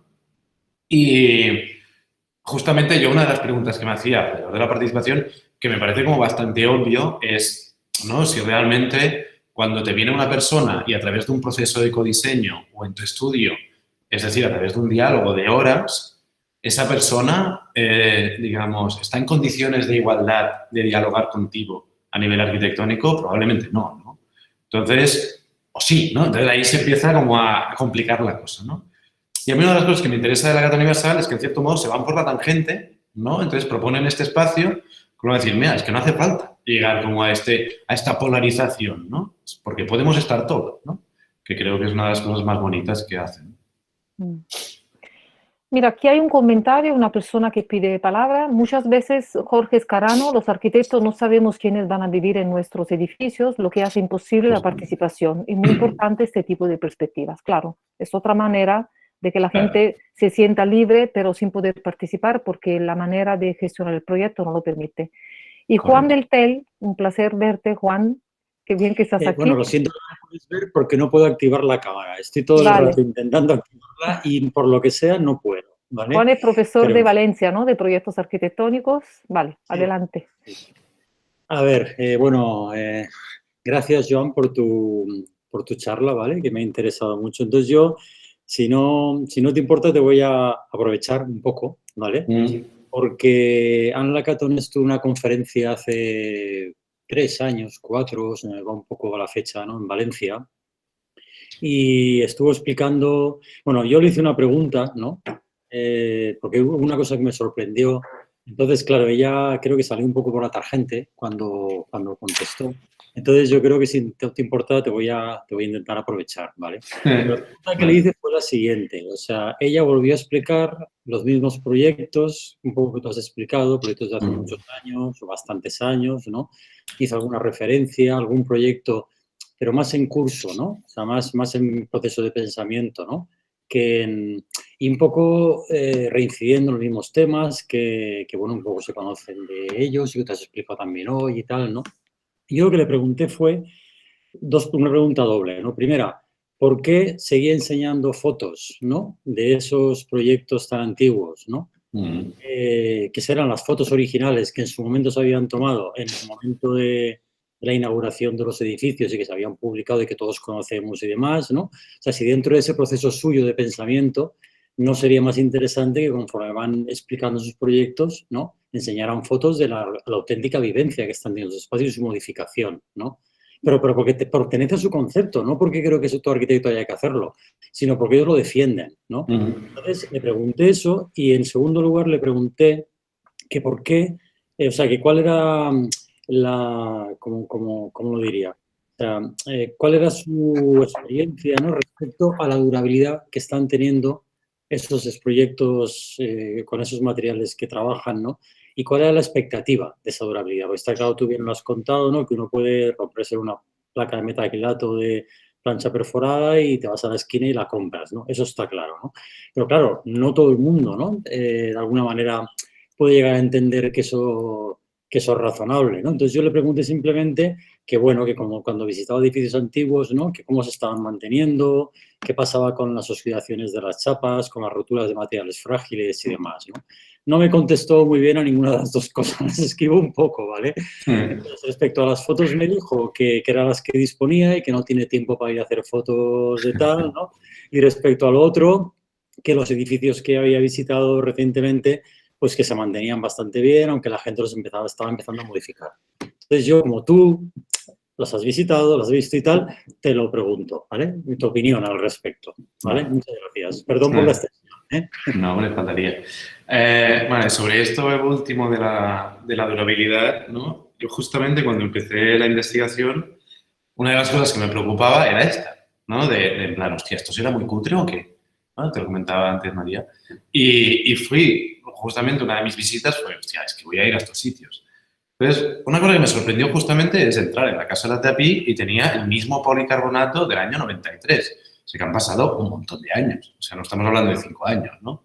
Y estaba bien. O sea, sí, habían tenido algunas filtraciones o alguna cosa encubierta que venían cambiando. Ahora iban a cambiar la fachada de policarbonato ¿cómo se llama esto? Esto que tiene amianto.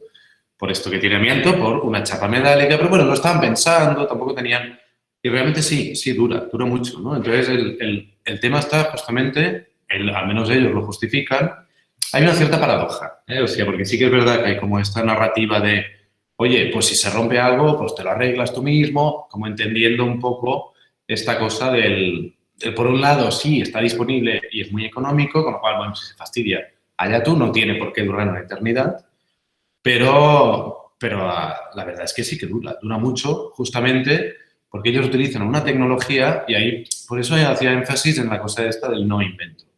Utilizan una tecnología que está muy probada, que es esta tecnología que viene justamente del mundo agrícola, donde primero se pasó del PVC que amarillenteaba al policarbonato transparente, o translúcido, que tiene muchísima más resistencia, amarillea, pero muchísimo más a largo plazo. O sea, es decir, es una tecnología que está testada, que funciona, claro, en superficies ultra inmensas, ¿no?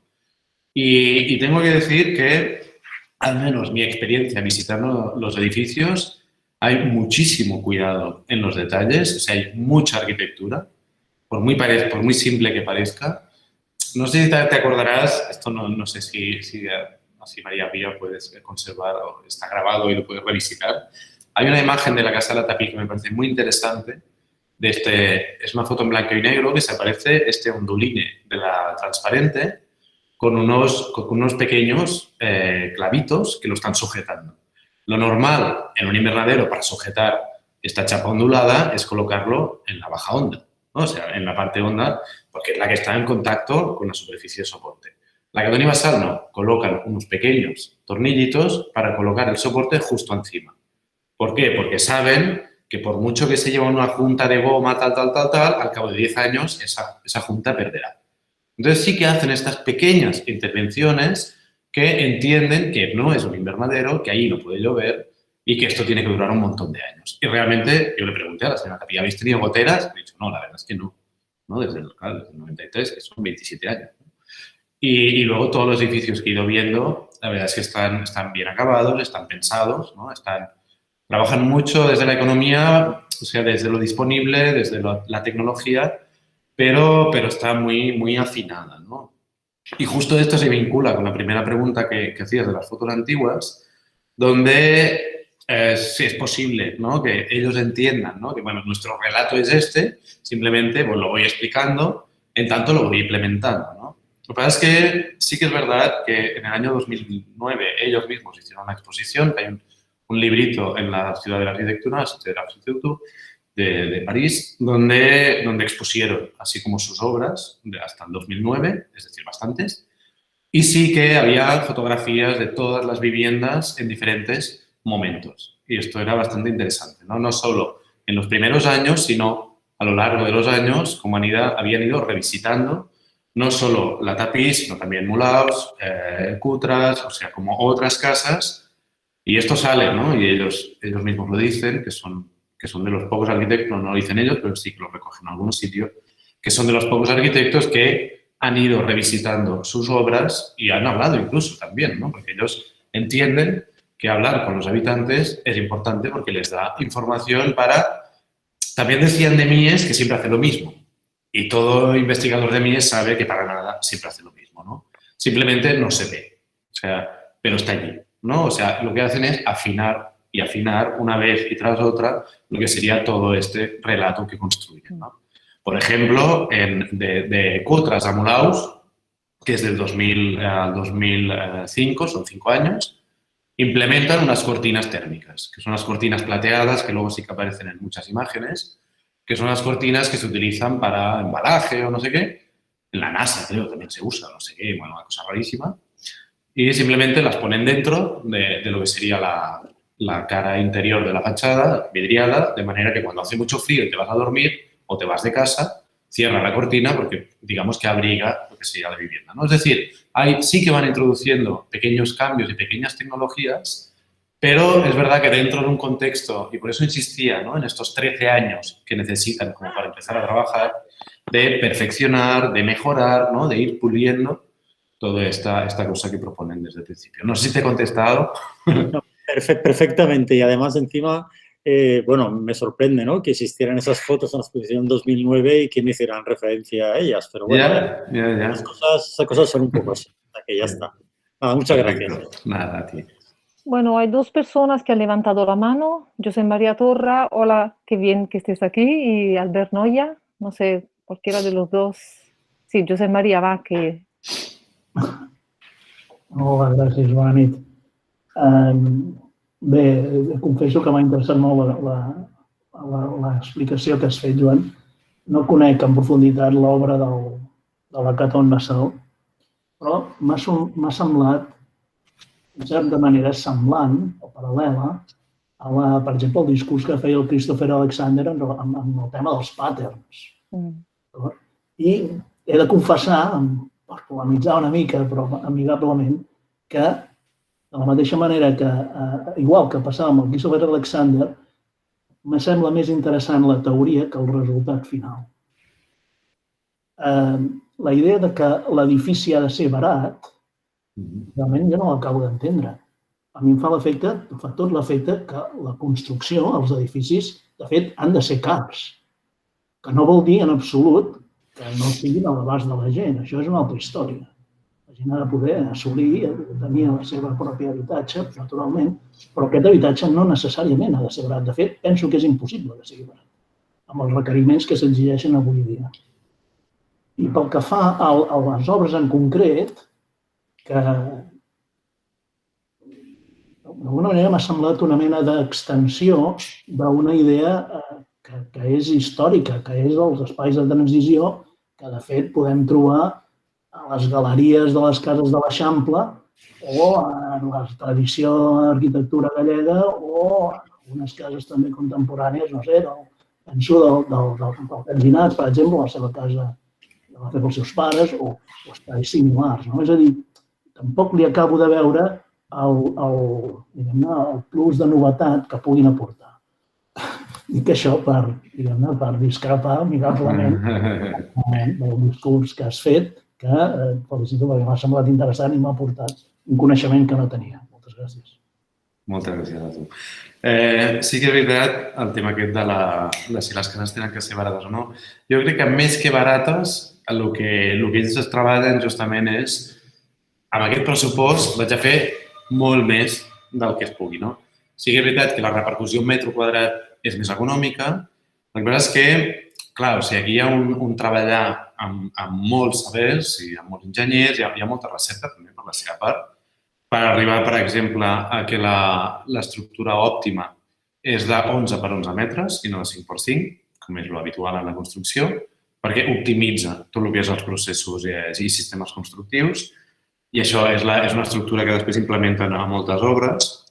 I llavors això et permet treballar en placa alveolar, amb sistema preindustrialitzat, que el que fa és abaratir costos no tant de fabricació, és a dir, la fabricació és la mateixa, però sí d'optimització d'espais de lloguer anteriors, etc., o sigui, d'amortitzacions, és a dir, molts conceptes de l'economia que van una miqueta més enllà de l'obra que també ells consideren que forma part d'aquesta economia de l'edifici. Ells el que intenten és, i això ho fan en moltes dels habitatges que fan, és, quin és el gàlib màxim que tinc, quin és el pressupost, vaig a esgotar-lo. Tot el que tingui per generar més espai. O sigui, ells el que consideren que és imprescindible és aquest més espai.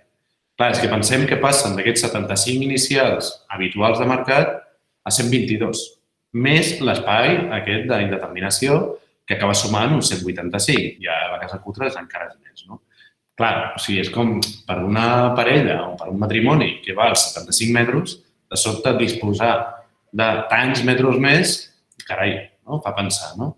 Llavors, aquí està, clar, el tema de la durabilitat a priori. Ho compleixen, i ho he vist, o sigui, és una cosa que realment dura. I si l'espatlla realment és senzill de canviar, no has d'avisar un paleta, no has d'avisar un especialista, potser sí, però no és una cosa molt complexa, és a dir, hi ha molta simplificació. Jo crec que allà hi ha com molta decisió arquitectònica. És veritat que no s'inventen un espai, jo estic d'acord que a l'Eixample existeixen aquests espais intermedis. El que passa és que el que no existeix és amb aquesta quantitat de metres quadrats, que el que fa és doblar a l'habitatge. És que no només és una galeria, és un superespai. I una altra cosa que em sembla molt interessant també, i és un espai que, contràriament al que ha passat amb les galeries de l'Eixample, que s'han acabat tancant en el 90% de casos, i introduint com a espai interior, aquests espais mai ho podran ser. I ells això ho especifiquen i volen que sigui així. O sigui, hi ha molta teoria de que, en certa manera, això és un espai que es pot arribar a convertir en habitatge. Es pot, però és difícil. O sigui, hi ha d'haver com inversió econòmica, no és tan fàcil com canviar les fusteries i posar calefacció, que és el que passaria a l'Eixample. Llavors, aquí hi ha com un joc pervers o no, però ja acaba passant. Això, en edificis d'habitatges, per què no posen façana de vidre i sí que posen de policarbonat? Perquè jo crec que aquest joc, insisteixo, pervers o no, i no ho jutjaré jo, sinó és el que ells proposen, d'oferir aquest espai no com un espai interior, no com una extensió de l'espai interior, perquè això també ho treballen. Tot el que és vivenda social passen dels 75 als 100-150 metres quadrats mantenim preus, simplement treballen amb estructures prefabricades, i diguem que seria qüestionable després, perquè les cuines les fan com molt senzillíssimes, perquè entenen que la cuina és una cosa que al final a tothom li agrada fer-se ell mateix, i et dic que això és molt qüestionable. La gent que té recursos sí, la gent que no en té no, d'acord? Però sí que acaben, jo crec que generant moltíssima possibilitat d'evolució. És a dir, la clau està en oferir molt més espai, que no és tan fàcil d'ésser convertit en espai interior, com sí que passa en altres precedents. Moltes gràcies. M'ho miraré amb interès a veure si hi entro. D'acord. Gràcies, María. Vale, Albert había levantado la mano también. Sí, bona tarda, Joan. Bona tarda.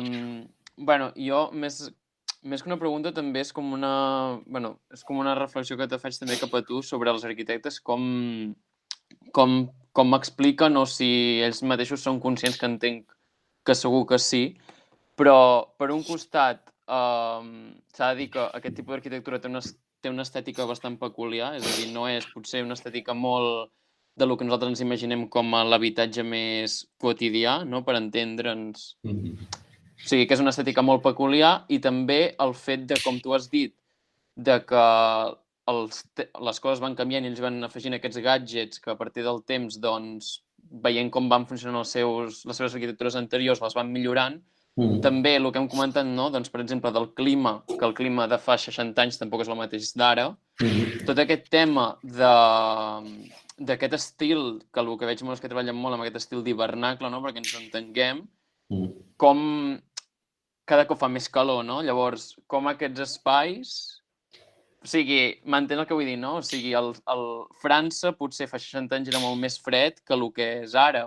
No sé si aquests espais construïts abans ara necessiten unes modificacions o si com l'habitant que està en aquests espais ha notat aquesta diferència, aquest canvi d'aquest espai, si han millorat una tècnica, si han fet... Bueno, com plantegen això i després ja també que, bueno, això que dius, no? També és un habitatge molt pensat per un tipus de cultura, un tipus de persona, un tipus de manera de fer, no? A França som molt fes-t'ho tu mateix, no? Anem al Leroy Merlin i agafem i ens muntem la cuina i tal, que potser la cultura espanyola no és tan d'aquest tipus, saps? O sigui, potser no és tan cap aquí, però també com ells expliquen i com el client que el va buscar, quin perfil de client és, no? El que va buscar aquest tipus d'arquitectura. No sé si ells en parlen en algun moment o... Vale. Començo una miqueta pel final i aquest tema de la cultura francesa, no? És veritat que la cultura francesa, a diferència de la cultura espanyola, jo crec que té molts anys de tradició democràtica i això també sembla que no, però sí que és significatiu. Per exemple, l'urbanisme francès és molt més obert que l'urbanisme espanyol. O sigui, s'entén que quan hi ha un planejament urbanístic està prou obert com perquè els arquitectes tinguin marge per negociar, per proposar. Aquí a Espanya no, o sigui, a Espanya és com bastant restrictiu, o sigui, s'estableix una ràtio d'una densitat d'habitatges, que a més són molt petits, que tens que complir, no? O sigui, és com... Sí, és a dir, no? La cultura francesa sí que és veritat que és diferent. No sé tant si el fes tu mateix, pot ser. Jo crec que potser és més aquesta cultura de participar en moltes coses, que aquí jo crec que nosaltres és més nova. O sigui, jo crec que ja està bé, jo crec poder aprendre també d'ells. Però sí que volia dir alguna cosa sobre això de la cultura francesa. Bé, segueixo. Sobre el del canvi climàtic, no sé si ha arribat tant a l'extrem com per modificar, diguem, tant, no? Si modificar com les seves aportacions, però sí que introdueixo, i jo crec que és un tema molt interessant, de que això aquí no es pot fer. No? O sigui, tal qual la casa Coutras a Barcelona, a Catalunya, al Mediterrani, no funciona. Per què? Perquè nosaltres tenim un altre clima. No? Llavors, això a una conferència que va fer aquí a Barcelona se li va preguntar, no? En plan, bueno, tu què faries a Barcelona? Em diu, no sé, però allò segurament no. Inclús, i ells han proposat concursos que no van guanyar a Doha per fer una cosa raríssima, però que treballaven una altra història, que era l'ombra, no? O sigui, òbviament, adaptaven al clima, no? És a dir, hi ha aquesta adaptació al context que és molt important. O sigui, la cultura mediterrània, per alguna cosa, treballa amb el pati i amb l'ombra.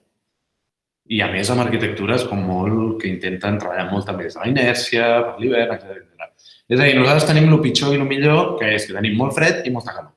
És a dir, necessitem l'hivernacle, ens va molt bé uns mesos, però ens fa fatal uns altres. I l'ombracle, que seria com l'oposat, és a dir, l'ombra, ens va molt bé uns mesos, però també ens va malament els altres. Llavors, és com, es genera com aquesta cosa que jo crec que és un camp per explorar, sincerament, dintre de la nostra arquitectura.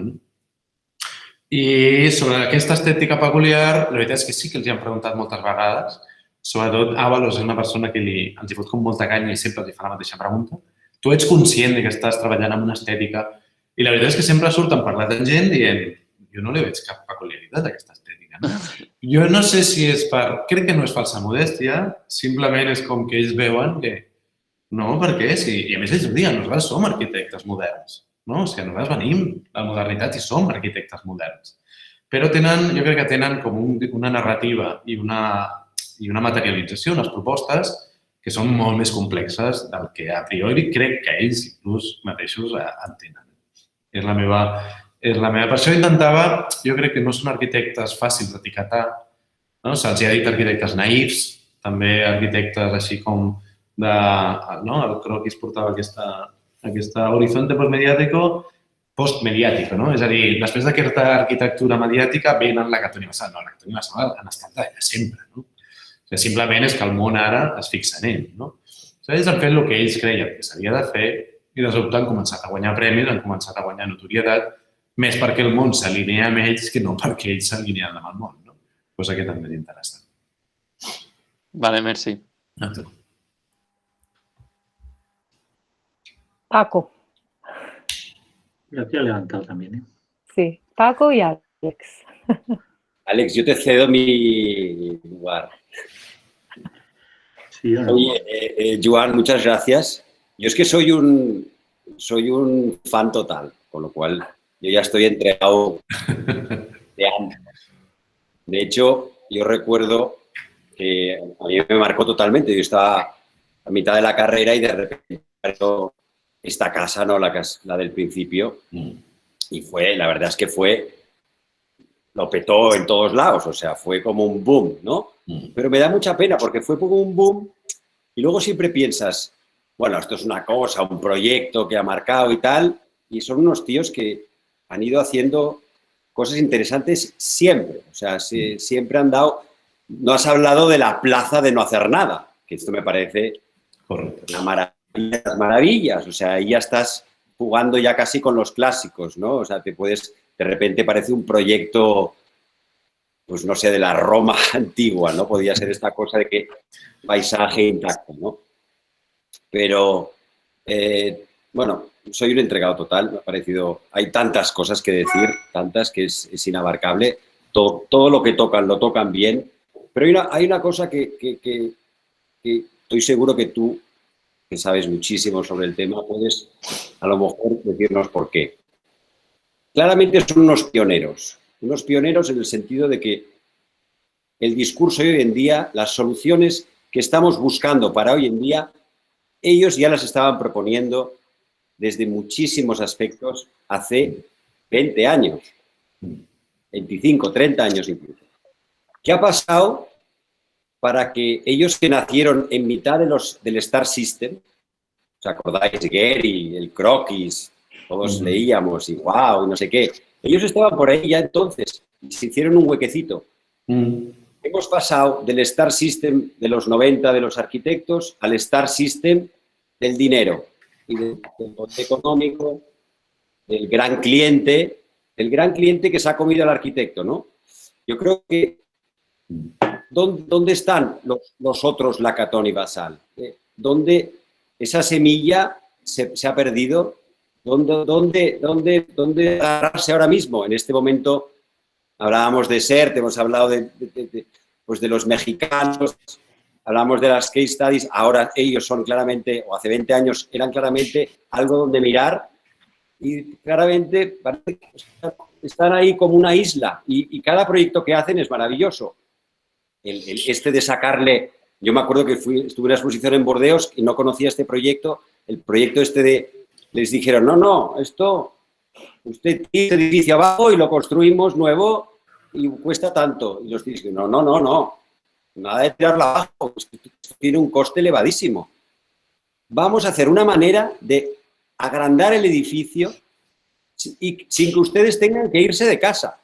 Esto me parece maravilloso. O sea, esto ya en sí solo ya es la piel de gallina solo de pensar que un arquitecto puede pensar en esos términos, que lo encuentro genial, que puede atravesar el campo que se le tiene dado como arquitecto, de repente alcanza unas dimensiones increíbles. Yo creo que esto es lo bonito de los arquitectos, pero ¿dónde están los otros Lacaton y Bassal? ¿Dónde está la segunda generación de Lacaton y Bassal? En un momento en que realmente estamos pidiendo eso, el mundo va hacia esa dirección. Vamos a compartir proyecto, cada uno que diga la suya, que puedan todos sumar. Vamos a establecer unos espacios de diálogo, porque siempre se ha hablado del espacio de diálogo, pero esto no ha existido, nunca ha acabado. Al final el dinero manda, o el arquitecto es el rey, o el dinero es el rey, pero ¿dónde están todos estos intermediarios tan importantes como es el constructor? Yo he estado en una visita de obra hoy y he aprendido la tira de cosas de un constructor pues que sabe muchísimo más que yo en muchísimas cosas. Esto es como ir al mercado y aprender en la cola, aprendes recetas. Mientras haces la cola para comprar no sé qué, hay una señora de 60 años que te está explicando una receta que hace de toda la vida, y este compartir información, sabiduría, que los mismos estudiantes. Yo recuerdo cuando estudiaba, había clarísimamente profesores que aprendían muchísimo de los estudiantes. Pues esto también es súper válido. No existe esta jerarquía. Y ellos son, digamos, los abanderados de esta manera, de esta actitud, pero ¿dónde están los demás? ¿Dónde estamos todos con respecto a ellos? Es un poco mi pregunta. Vale, bueno, la verdad es que has abierto infinitud de frentes. Sí, aquí nos podríamos estar hablando durante horas y horas y horas. Simplemente voy a apuntar como algunas cosas. Te recomiendo que te mires con mucho cariño la Escuela de Arquitectura de Nantes, que para mí es un edificio ultra complejo, o sea que se añade, o si quieres, espérate a leer mi tesis y si algún día se publica, sería maravilloso. Porque realmente es un edificio que tiene muchísima chicha, o sea, y es una maravilla. También es verdad, yo cuando estudiaba también, oía Estela Catón y Basal, fueron pioneros en su momento porque también, no sé si te acuerdas, que de repente la sostenibilidad estaba en la agenda de todo y todo tenía que ser súper bio. Y claro, ahí el invernadero como la herramienta activa de trabajar, ¿no? Esto era, vamos, el no va más, ¿no? Y es verdad que luego desapareció un poco de la agenda mediática porque vino así como el boom, ¿no? Así como de esta arquitectura icónica, hasta que llegamos a la crisis, ¿no? Donde ya se vio que esto, ojo, que no era tan así, ¿no? Entonces, es decir, sí, la Catón y Basal es lo que decía, ¿no? Siempre han estado allí y han hecho sus cosas, ¿no? Y luego el mundo se ha fijado más o menos en ellos. Yo decía, una cosa que es interesante para ver cómo va evolucionando el mundo son los premios Pritzker. Porque realmente estás viendo qué le interesa a la disciplina en ese momento. No hace mucho le dieron a Alejandro Aravena por las viviendas incrementales, ¿no? Que son estas viviendas que se completan, que esto tiene mucho también de la Catón y Basal y de otros arquitectos anteriores, les podrían haber dado a ellos perfectamente, porque se mueven así en temas similares. En los años 2000 le habían dado a Glenn Murcutt, hace muy poquito a RCR. No, yo creo que hay así como una... No, sí, bueno, yo creo, ¿eh? O sea, es una lupa perfecta de cómo está la disciplina en relación al mundo, ¿no? Que yo creo que es digno algún día hacer una exposición de Pritzker's mundos, ¿no? Que me parece interesante. Y luego te recomiendo unos arquitectos catalanes que están trabajando muy con este discurso de la Catón y Basal.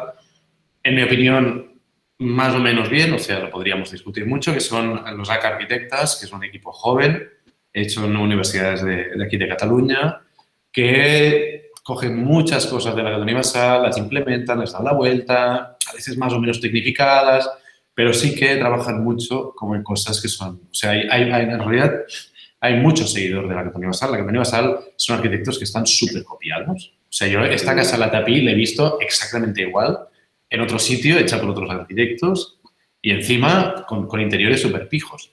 Que dices, joder, Dios, no habéis entendido nada, ¿no? Pero sí, no, están bastante copiados, pero es verdad que en cierto modo son poco conocidos, porque también es verdad que es una arquitectura poco glamurosa. Porque además la Catón y Basal hace mucha vivienda social, ¿no? O sea, el habitante, esto le quería comentar antes, que lo habían preguntado. El cliente de la Catón y Basal fundamentalmente es vivienda de promoción pública. O edificios públicos, ¿no? O sea, pero decía, que han hecho muy pocas viviendas unifamiliares, creo que tienen dos construidas y 3 o 4 más en proyecto, o sea, muy poca cosa, no, 3 construidas.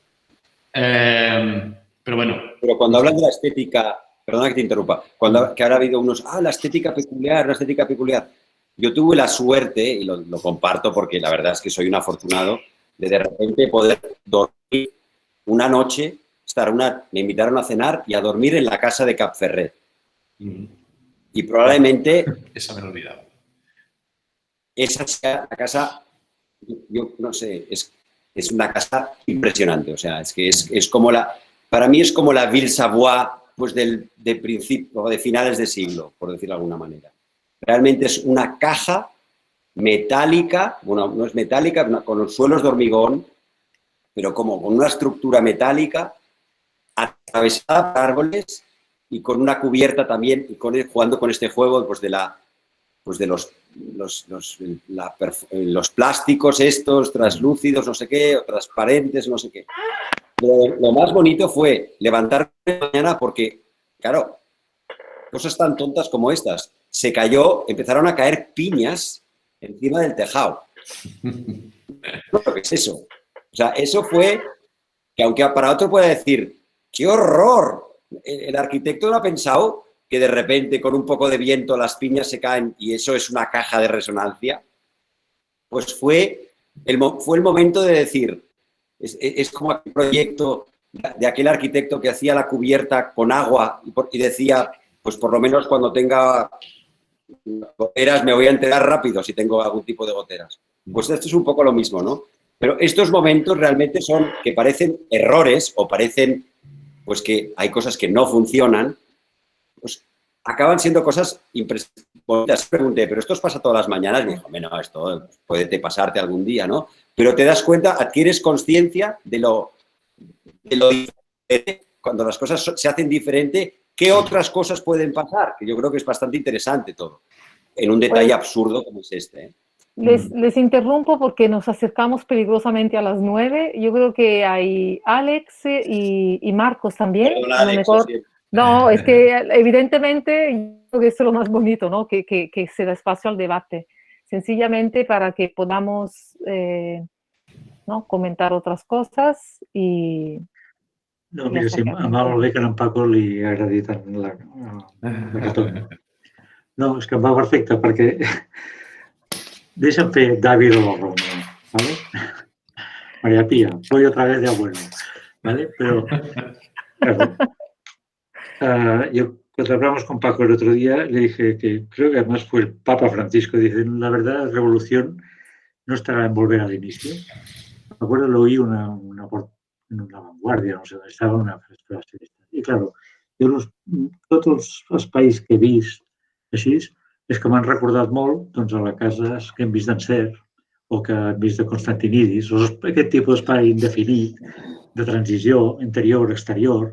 Curiosament, una de les fotos d'aquestes de la casa de la Tapí és que és la fotografia de la casa Marca de Zanuso de les conferències. No? Llavors, clar, si nosaltres traiem la formalitat, dius, ostres, quina gran revolució. Diu, la casa està pensada pels habitants. Dius, gran revolució. Clar, però és que és molt revolucionari perquè és que jo llegeixo, soc així de cafre, que em llegeixo les memòries de les cases unifamiliars que es presenten als concursos. Mai de la vida parlen de l'habitant. Mai. Mai de la vida parlen de l'habitant, no? O el tema de s'ha de treballar en les tecnologies i materials del lloc. Explica-li en Constantinidis que s'ha de treballar en el material i tipus de construcció del lloc. És que és obvi, no? I una cosa que a mi m'encanta, però m'encanta perquè és antinormatives, és desregular l'espai. Uah, que fantàstic. Ens ho estan regulant tot al centímetre, no? I en canvi no ens parlen d'espai lliure o d'espai sense ús, perquè quan un inspector ve a revisar una casa i això què és? Però què és? És la cuina? No, no és la cuina, no, això és. Què és? I no parlen ni de l'espai exterior. Amb el tema del Covid, penses que la normativa d'habitatge no hagi pensat que la persona per viure necessita espai lliure exterior, espai lliure i espai exterior, és que és vergonyós, no? És que és vergonyós. Llavors, clar, si nosaltres traiem les imatges i això li expliques a la senyora Maria de 80 i pico d'anys, només t'escolta, diu, ai, noi, molt maco, però és que jo això ja ho sabia, no? La casa està feta per l'habitatge, necessitem espai exterior, necessitem espais que pugui estendre i l'estiu aquí l'eixida sí està molt bé i totes aquestes històries, no? I no segueixo, eh? Soy l'abuelo del grupo, eh? No, sincerament, Àlex, tens absolutament tota la raó. I jo crec que justament el més interessant de la Cadena Universal és que fan coses que són absolutament òbvies. El que passa és que no són tan òbvies en el context contemporani, no?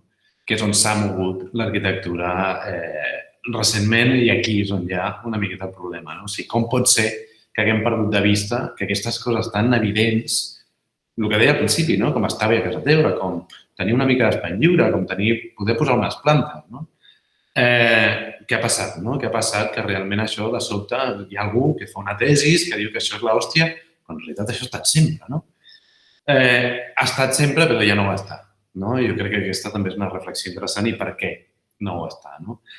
I una altra cosa és, a mi una de les coses que justament, i això ho parla la tesi, que em fa patir, en certa manera, d'aquesta regular-ho tot, institucionalitzar-ho tot i normativitzar-ho tot, i és que lo social s'acabarà regulant, igual que l'ambiental s'ha acabat regulant. O sigui, s'acabarà normativitzant que una cosa que es diu flexibilitat o participació o llibertat, no sé què, estigui normativitzada. Per un cantó bé, perquè millorarà, i per l'altre tornem una altra vegada a que la regulació acabarà escanyent aquest tipus d'arquitectura que jo crec que és necessari, que és, en definitiva, què fan la Catalunya Universal? Diuen, hòstia, però, collons, si necessitem 10 centímetres d'aïllament, per què no ho fem convertir en aquest espai en 3 metres i vivim a dintre? En realitat treballem molt des de la lògica, que és des del sentit comú. I sí que és veritat que ells treballen molt, saben llegir molt bé arquitectures com la de SER, mediterrànies, també les case study americanes, Le Corbusier, jo crec que en saben moltíssim. És a dir, però saben llegir i traslladar, clar, però amb una gran dificultat, que és com allò que era molt interessant ho porto avui en dia. I aquí és on apareix l'economia, treballar amb materials disponibles, industrials, amb lloses de prefabricats, és a dir, tenir que reinventar la tecnologia per poder arribar a construir aquests espais, quan en realitat són espais que neixen d'una cosa tan òbvia com és el viure, viure als espais. Sí, no sé, jo crec que el més bonic és això. Hi ha una cosa, jo crec que passa amb la Catalunya Universal, que passa amb molts pocs arquitectes, i és que agrada quasi tothom. Perquè treballen, jo crec, tant des de lo... Hi ha un llibre que ha tret la Gustavo Gili, que recull els textos, els 4 o 5 textos que han escrit, perquè n'ha escrit molt, que es diu Actitud. Jo crec que el que més ens agrada a tots, justament de la Catalunya Universal, és aquesta actitud de reinventar, agafant, rellegint molts referents que són interessants, i és una actitud de lo social, de lo evident, també, es parla molt de lo evident, de lo simple, i contra aquesta arquitectura, així com de la forma per la forma, vinculada a aquesta societat del capital, etc. El trist és que això s'hagi d'explicar, no? Correcte, estic totalment. No? Això és trist. I amb la Maria Pia sempre, el primer dia del curs, ensenyem un senyor sentat en una cadira fantàstica si l'objectiu és que una persona pugui viure amb aquesta cadira, amb aquest paisatge aquí al costat i amb una xemeneia al costat i amb un revistero que és fantàstic. Correcte. Viure. Sí, lliure. On ha quedat, amb lo fàcil que és, carai. Però no és tan fàcil. I això és de veritat, sempre hi ha grans raons, no sé de què, però mai parlen, en memòries d'habitatges, mai parlen de com es viu. Mai. Jo crec que és una tasca pendent que té l'arquitectura contemporània. Per això, no volia explicar-ho perquè és molt llarg, però sí que és veritat que als anys 50 passen coses molt interessants sobre aquest tema que després s'olvida, però és veritat que l'arquitectura... Per això volia ensenyar teatre, volia ensenyar art i pedagogia, perquè allò també va passar als 50-70 i ja està consolidat. En canvi, l'arquitectura és com que va fer un parèntesis i de sobte sembla que torna a estar, o no, ja veurem, a les llegendes de l'arquitectura. Hòstia, l'Ajuntament de Barcelona, tot el que és obra pública, té que haver ja sistemes de participació. O sigui, és com ja l'estan incloent en la pròpia formulació de concursos. Vull dir que ja és un tema com que sembla que torna a estar un altre cop a l'agenda. O sigui, jo crec que, i això Abra que no deia, o sigui, deia, què ha passat? Com és que ens hem oblidat de les persones? On estan les persones? I ell ho porta dient des dels anys 60-70 fins ara. Que és una persona que ha seguit també, igual que la Catalunya Universal, amb el seu rotllo, investigant sobre la interacció. Josep Maria Torra, que no sé si està per aquí, sempre parla que l'arquitectura canvia molt a partir del moment que és fotografiable i publicable. Certament. Saps? Llavors, El protagonista ja no és la persona que ha de viure, sinó és la persona que pot publicar i posar-se una medalla. Bueno, yo creo que el abuelo dejamos... player. Sí. Mira, una última pregunta para Marcos Olivera, que está por ahí esperando, y ya cerramos después de esto. Hola, Marcos. Quería comentar sobre una de las primeras ideas que has dicho de esos 13 años que pasaron, que salieron de la universidad y que empezaron a hacer estos proyectos. ¿Cómo fueron un poco estos años? ¿Estuvieron totalmente desligados de la construcción o estuvieron en otros proyectos paralelos? Entiendo que fueron formándose en todo este tema, pero quizás para nosotros que estamos, algunos estudiantes terminando el siguiente paso, puede ser interesante. Vale. Hombre, no son los primeros que tardan en construir, creo que esto era Wright que lo decía, ¿no? Y creo que la Sota, no sé, no me acuerdo, pero sí, yo tengo en la mente a alguien que decía, espérate 10 años, ¿no? O sea, 10 años es importante. Yo creo que puedes trabajar en estudios, ¿no? O sea, ir como tanteando el tema, o no, no lo sé, esto tampoco voy a dar la receta mágica.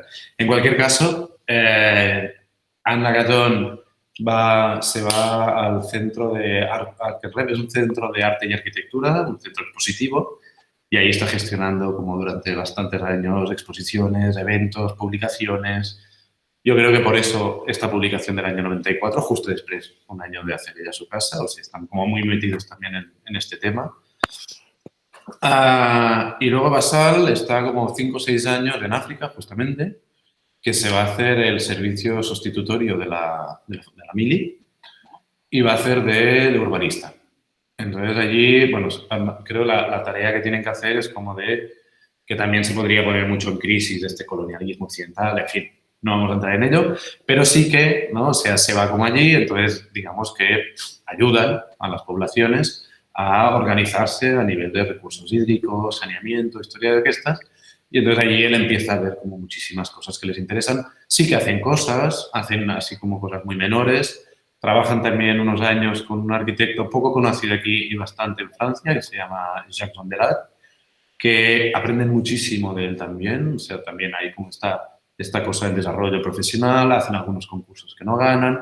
Pero digamos que están bastante como tanteando las cosas hasta que dicen, vale, esa es la nuestra, ¡pam! Que una cosa bastante curiosa, esto la verdad es que lo sabe súper poca gente, que esto me lo dijo la señora Dapí y es que no cobraron por hacer la casa. Eso me dijo ella, ¿de acuerdo? Entonces, puede ser cierto o no, pero bueno, entonces la señora Dapí decía, bueno, pero se lo han cobrado con creces, ¿no? Porque esto les ha permitido despegar, ¿no? Somos importantísimos. Cosa que me parece bastante singular, ¿no? Ellos como habitantes entienden que han sido una pieza importante, ¿no? Pero bueno, no sé, ellos se han cobrado o no, tampoco se lo he preguntado directamente a ellos, pero sí que hay este tema como ¿no? Yo creo que es importante, ¿eh? O sea, leer, creo que la arquitectura es una disciplina que tarda en aprenderse, que necesita de maduración y también de sentido crítico, de energía, y yo creo que de este optimismo que destilan la Gatón y Basal, que es lo más bonito de aprender de ellos, desde, oye, a por ello, ¿no? O sea, tú, ¿qué sabes hacer, no? Pues anem a fer-ho, ¿no? Y además barato, y además súper sostenible, y además no sé qué, ¿no? O sea, esta manera así como de enfocar la arquitectura que me parece que creo que es lo más admirable que tienen ellos, como este optimismo, ¿no? Delante de la profesión, que hay un amor, yo creo, por la arquitectura que es bastante interesante. Con lo cual, yo recomiendo leer, también recomiendo ir mucho a obra, lo que decía Paco, ¿no? De preguntarle al contratista y al paleta. Se aprende un montón con los paletas, de verdad, un montón. Y se aprende muchísima arquitectura. Y, en fin, no sé si he podido contestar más o menos. Bueno, yo creo que lo cerramos aquí. A mí me viene a la mente una imagen que siempre hablaban de Nisco Brown y Venturi, que ha sido ella sobre todo una gran figura, ¿no? Centrada en el usuario, sobre todo en el proyecto urbano. No sé si lo han estudiado, pero ella específicamente al margen de Venturi. Ellos usaban una metáfora, la diferencia entre la manopla y el guante, ¿no? Que tiene que ver con esto, ¿no? La manopla es la que te permite tener, ¿no? Te abriga la mano, pero la puedes mover, y el guante está hecho a medida, ¿no? Yo creo que es como esta forma de utilizar la casa como algo, ¿no? ¿Es manopla o es guante? Lo dejamos así. Correcto. Veo que aquí está Paco y está Pablo por ahí, creo, no sé si ya se ha ido, y estuvo por un rato Claudia también. Yo quiero aprovechar para agradecerles, la verdad, además, ¿no?, de las conferencias que han dado, la generosidad con la cual han participado, y yo creo que ha sido espectacular, ¿no?, y los debates también que se han generado. Creo que para Proyectos 4, Alex, ¿no?, nos animaremos a hacer alguna cosa más, y Kim y Albert están aquí, ahora los veo. Y nada, yo creo que nos despedimos, organizaremos todas las conferencias, si serán visibles, ¿no?, todas grabadas en la página de la EPS, de la Universidad de Girona, y nada más. Buenas noches a todos, y ha sido un placer, y con Alex Civils, con Kim y con Albert Noya, Quinterea, y ha sido un placer tenerlos aquí. Igualmente. Hasta Muchas luego. gracias. Gracias. Hasta pronto. Gràcies. Hasta luego.